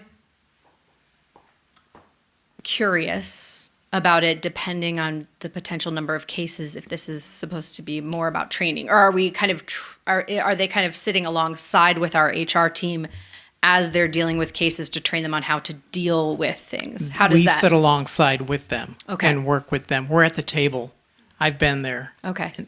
Yeah. And so that is how the team will be learning how to do these things, is by sitting alongside with Shaw Consulting, and that is why it's variable how much it could be. Okay. Okay. That all makes sense. Yeah, I'm trying to wrap my head around it because it's a different scope of training than I was expecting to hear when I heard training. Because I had a lot of the same questions as I think other folks did, and I didn't quite realize that that's what it was. Other discussion on this one in particular. Okay. It was moved by Dr. Agakanian and seconded by Dr. Weisberg. All those in favor say aye. Aye. Any opposed, say no. Nay. Okay. We have motion passes 4-1. 11I, ratification of memorandum of understanding between the Burbank Unified School District and the California School Employees Association and its Burbank Chapter 674 regarding, we pulled that this one. one. Sorry, I just didn't circle it on this agenda. I circled it on my other one. 11J, termination of lease agreement with Enterprise Fleet Management, Inc. Dr. Macias. Yes, I'd like to invite our Director of Purchasing, Mr. David Gerharder, to the podium, please. Mr. Gerharder. Come on down. Good evening, everyone. Good evening. So we have a lease with Enterprise Fleet Management for 16 vehicles. The leases have actually all run their course, so there's no capital value left on the lease. So we're just continuing to pay just a monthly service charge. It's not a great deal amount of money. It's about $30 per vehicle, but at some point we need to buy them anyway. So rather than just continue to spend $30 a month on 16 vehicles, why not just buy them out? I will say they added a $1,000 administration fee, which I'm currently in dispute with them because I can find no contractual basis for that charge. So even though it says here for not to exceed $22,500, I expect that to be reduced by $16,000. So By 16,000 or 1,600? 16,000. So 1,000 per vehicle? 1,000 per vehicle. That is correct. David. I don't let those things Great go. argument. The man's the best. Oh, my goodness. So, no, you're fine. Clarification questions for Mr. Gerharder before we get to a motion in a second. You're fine. what do we use these vehicles for? Yeah, that's fine. These are all facilities vehicles. Awesome, thank you. Any other questions for Mr. Gerharder? $16,000. I did have a question. In terms of, so we've had these for a while. Do we have, how many miles do these things have on them and kind of what shape are they in? Because we're getting 16 cars for how much? Well, we've been paying for that. I understand that. Yeah, so most of these vehicles have been on lease for at least 7 years. Right. So they originally leased, we went into a master lease agreement in 2015. And over the course of that agreement, this now totals about 29 vehicles that we've leased with them. Okay. These are the last 16. They range in mileage, but they're all relatively low mileage because they've just been driven around Burbank. So most of them have around 50,000 miles on them, Oh, and that's after that's 7 good. years. Oh, okay. Okay. Okay. Can I have a motion and a second? So moved. Second. All right. Discussion? Any other discussion? Just $16,000 is $16,000. Thank you. And this feels like, even without that, this feels like a responsible fiscal decision. So thank you, Mr. Gerharder, for the work you do. All those in favor say aye. Aye. Any opposed? Motion passes unanimously. 11K, approval of salary rate and placement for Director of Information Technology and Education Support and for the Director of Facilities on the classified supervisors and managers salary schedule B, range AA. Dr. Macias. Yes, thank you.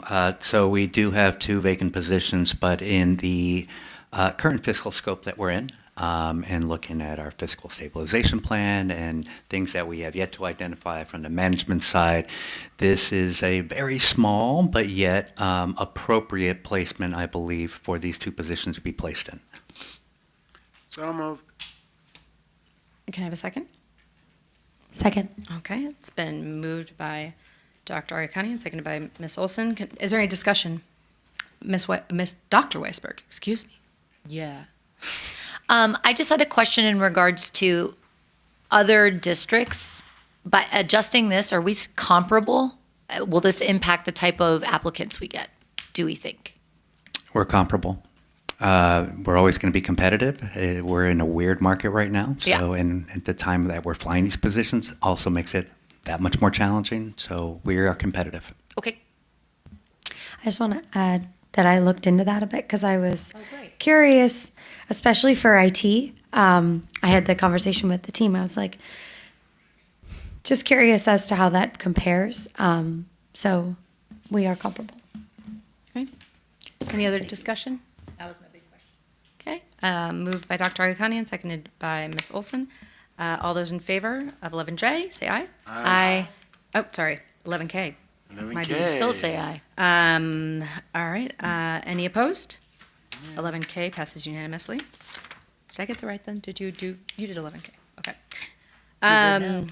11L, approval of memorandum of understanding between Daybreak Medical PC and Burbank Unified School District from January 16th, 2026 through June 30th, 2028. Dr. Knapik? Dr. Macias? I'll take it. Thank you. We've been presented with an opportunity that other districts in particular have used in Daybreak Health, telehealth for mental health services for our students. Pasadena Unified in particular, and Simi Valley Unified are school districts that have partnerships with Daybreak Health. Tremendous opportunity because it does have a price tag of $0 for 2 years. This is, for clarity, I just want to share this. This is just an additional resource on top of what we have currently in existence right now with Family Service Agency. So great opportunity for our students, great opportunity to address mental health needs. And it's just, again, too good of opportunity to pass up for Burbank Unified. Great. Can I have a motion and a second? So moved. I'll second it. Thank you. Any discussion? Yeah, I have a question. Dr. Agukanian? So what happened after 2 years? I am in no position to predict the future, but we will be in communication with them in hopes that that can be extended. For free? I could not predict any conversations like that in the future, sir. And who controls this information? So people call in. Do they own the information of the student? We have clear language in the contract and the MOU that covers all confidentiality. I'll vote for it if it's 2 years free and that's it. It is only a That's 2-year all we're agreement. voting for right now. Yeah, that's fine. Okay. Ms. Cano, you were next. Oh, no, I was just going to say, and this will be in addition to what FSA does, because FSA does have telehealth also, right? Yeah. Well, I mean, They do. I'm just saying, we're not going to say they don't. Oh, you went like, I didn't know. Maybe you're just. You mean? I heard a sound. I heard a. I was like, oh no! I thought I was saying something wrong. Of the services that we are already using. Yeah, correct. That's what I'm saying. They had telehealth. Okay, thank you. Any other discussion on this item? They already had telehealth. I think it's exciting. I look forward to seeing the kind of impact. I think the only thing that I would ask is that we make sure, and I've read the MOU, and I'm sorry that I cannot remember at this moment if what's in there is also a report back in regards to the utilization. And I think it could be really helpful once this is approved to Dr. Macias to get just some information back on how we're going to roll this out on our campuses. And then that we do have a follow-up to see, who's using it and why. Yeah, if we, statement of work and fees, there's a bullet point called, bullet point reports on program utilization and Great. outcomes. I thought it was there. I appreciate it. And I think it's going to be an interesting to see sort of where we are in 2 years in general with our mental health services and what is needed. The only kind of note that I had, and this may just be that they aren't used to working with other languages, but they mentioned that they are able to provide support in English and Spanish. Are they able to support our Armenian-speaking community? Currently, no, but they are exploring options. Okay, great. That's great. Any other discussion on this item? Okay. It was moved by Dr. Weisberg, seconded by Ms. Olson to approve 11L. All those in favor say aye. Aye. Any opposed? Okay. Any opposed? We have 4 ayes and 1 abstain. Motion passes. Dr. Akai, do you want to speak to why you're abstaining? No. Okay. All right, we're on 12, consent agenda. So the way that we have done this recently, I think, just to remind us, because it's been like a month since we had a board meeting, we'll do a motion in a second. We didn't pull anything from the consent agenda that I heard earlier, but we'll do motion in a second, and then if you have discussion, I at least have a question on one thing, but we'll do questions unless people want to poll for a separate vote things. So can I have a motion and a second to approve items 12A through 12O? So moved. Second. Thank you. I'm going to give it moved by Dr. Weisberg, seconded by Ms. Olson. Any discussion? Dr. Weisberg. I had one question on the purchase order report. So on page 2 of 13. And this is 12B. This is 12B. This has been brought up before, and I don't know if this needs to be a report back at some point, but the cost for Brinks, the 26001695, almost $87,000.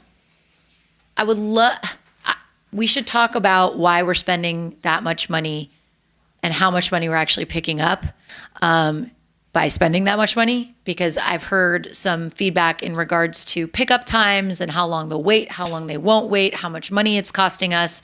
And I think that speaks to the larger conversation again of how much cash we are actually using at our sites and whether or not that's the most effective way to do it. So I bring that up not to question the amount, but rather to raise the larger concern of if that's a great way to be using our money. Great, thank you. Other discussion on the consent agenda? Ms. Cano, mic, please. The only question, just in terms of all the field trips, are those the field trips that the kids have been doing the fundraising to pay for, right? Because there's no fiscal impact to us. Yes, it is all donation-based or fundraised for. That's they work hard for these trips. Yep.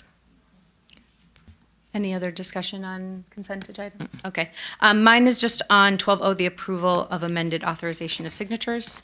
There's a lot of vacant on that list. So I would love for you to kind of talk about the approach that you and staff are taking, given that and given what we heard from LACO this evening. Yeah, so for the time being, we're not in the best of positions, but we're adapting. So we're adding Dr. Kanapik to be a major authorizer, signer, instead of just being isolated to educational services. So that'll be a great help. We have a director of fiscal that's officially started, so we'll plan to bring back another authorized signer. In addition, in a couple of weeks, we'll be interviewing for the Assistant Superintendent of Business Services. So we'll bring back again that. In the meantime, a lot of things are coming my way, and we're covering purchase orders, looking at them, signing them, and warrants, things that I have to do and sign. That's what we're doing. Dr. Kanapik, after tonight, if it's approved, will help out, lighten the load until we get the next signatures in. Great, thank you. Any other discussion, questions on consent? All right. It was moved by Dr. Weisberg, seconded by Ms. Olson, to approve the consent agenda. All those in favor say aye. Aye. Any opposed? A motion passes unanimously. All right, 13 reports from board members. Any, Dr. Agakanian. Just want to remind everyone that on Monday, January 19th, the Burbank Human Relations Council will have its annual Martin Luther King Jr. Day I Have a Dream breakfast. It's drop by any time between 8:30 to 11:30 a.m. at the Burbank First United Methodist Church on 700 North Glen Oaks Boulevard. Thank you, Dr. Agakanian. Anybody else? Ms. Olson? I just wanted to share out about some time I spent in the classroom this week. Great. It was really great to see, first of all, a kinder classroom in full action for several hours. And I just wanted to make the comment in general how remarkable these TK and kinder teachers are, because what they're doing in kinder is what I was taught to teach in first grade 10 years ago. But I really couldn't believe the times that I've been in there, just seeing how much has transformed and how much they've had to adapt. Especially with the behavior challenges and the norm challenges of incorporating TK. And so alongside the presentation this week for new families on enrollment that I know me and President Kim Carr attended, and thank you, Dr. Harris, for running that, and the team. It was great. It's just like such an acknowledgement that like maybe there's more we can do to support that transition, because seeing it play out in my life and then in the classroom, it's a lot. And I also wanted to note that I watched the math screeners being done. I think that they were those were the STAR math screeners. I thought they were really appropriate. And I liked seeing that they were doing them in person, not on a screen. And even though I know that's so much harder on the teams, I've seen the impact. And so, that's my report from being out there to share with everybody. I Back to forgot, Dr. Agakanian. I forgot one other thing. I am so sorry. It's okay, go ahead. I just want, for those of you know, right now in Iran, people are being slaughtered as we speak. I want just everyone in the community to be very vigilant to people like, we have a lot of people who have family in Iran, including myself. It is horrible what's happening over there. So I want to make sure also the district is aware of this. We have a lot of families and kids who are from Iran, who have families there, and if they need any help, we should provide that. It is a tragedy what's happening right now over there, and it's unfortunate because I'm getting very limited data because they've shut down everything, internet, everything. So just be vigilant. It's horrifying. Thank you for that reminder. Ms. Cano, anything? Okay. I just had a couple of things. Wanted to reiterate what Ms. Olson said about the new family, the kindergarten informational meeting this week was super helpful. So thank you, staff, for putting that on. I feel like every year it gets better, so I really appreciate that. And just like really orienting ourselves around welcoming families in and giving them the information that they need. and just really making sure that we're doing that at the school site level as well.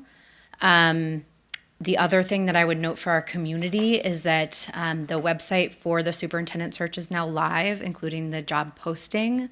So if you go to burbankusd.org under community, it's under superintendent search.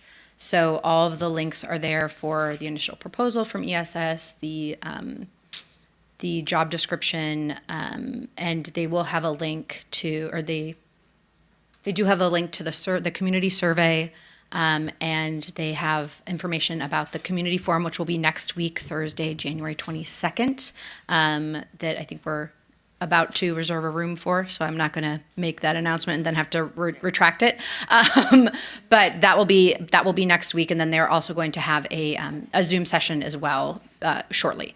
So I just want to thank. I know folks have been meeting with Dr. Matthews and Dr. Rice on the staff side in the community, and so I really appreciate folks spending time with them to really help them understand what makes Burbank special and what we're really looking for, because I know it's a lot of work and it takes time away from your day, but it means a lot to us to hear that feedback. I've got some retirements. Oh, Ms. Cano? Ms. Cano thought of something. I'm sorry. Two things. Number one, just that you guys are giving all the accolades and kudos to RTK. And it was just interesting, just today I was listening to NPR and they were talking about, since they've got, we've got TK all over now, it's mandatory. They said, how we make sure that it just doesn't become kind of just a, glorified, preschool. And immediately I was like, man, I was thinking of what Dr. Harris, when she presented in all the TK curriculum we've got, I was like, look at Burbank. It is just so good. And believe me, my grandson is a product of that. And it's tremendous. What that was, it was just a wonderful, curriculum they put together. And then also shout out to all the schools that are doing all their fun runs and such. Stevenson particularly did their Apex fun run today. And my grandson, I thought, was going to run 42. So I was like, I'll sponsor you. The child went 63. So hello. 63 miles? Yes, 63 miles in one day. Yeah, definitely 63 miles. He's an ultra runner. Laps. But it's at $1 a lap. Hello, thank you. I'm like, Okay, getting back to retirements then. I'm going to start with classified. So we have Dion Bradshaw, Behavior Intervention Assistant, began service 9/20/2002. Susan Dunn, Food Service Operations Coordinator, began service 7/1/98. Carlos Guevara, custodian, began service 7/19/2004. Ignacio Herrera, custodian, began service 5/28/2014. Deborah Melargno, human resources analyst, began service 4/16/97.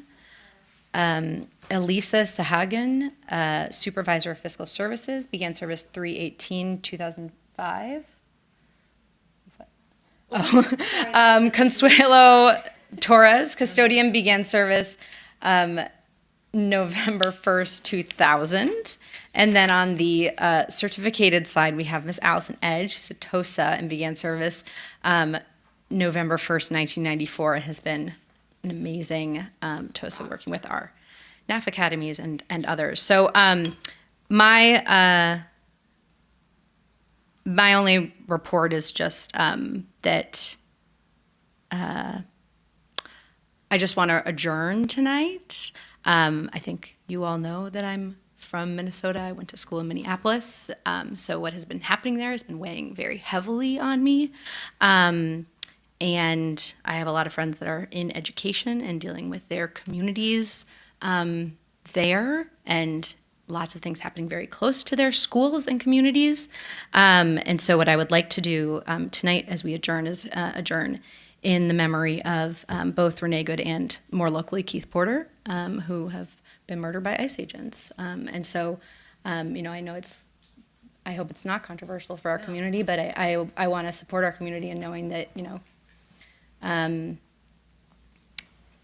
we support the right to publicly protest when you see something happening in your community that you don't like. So thank you so much. Good board meeting, everybody. Take care.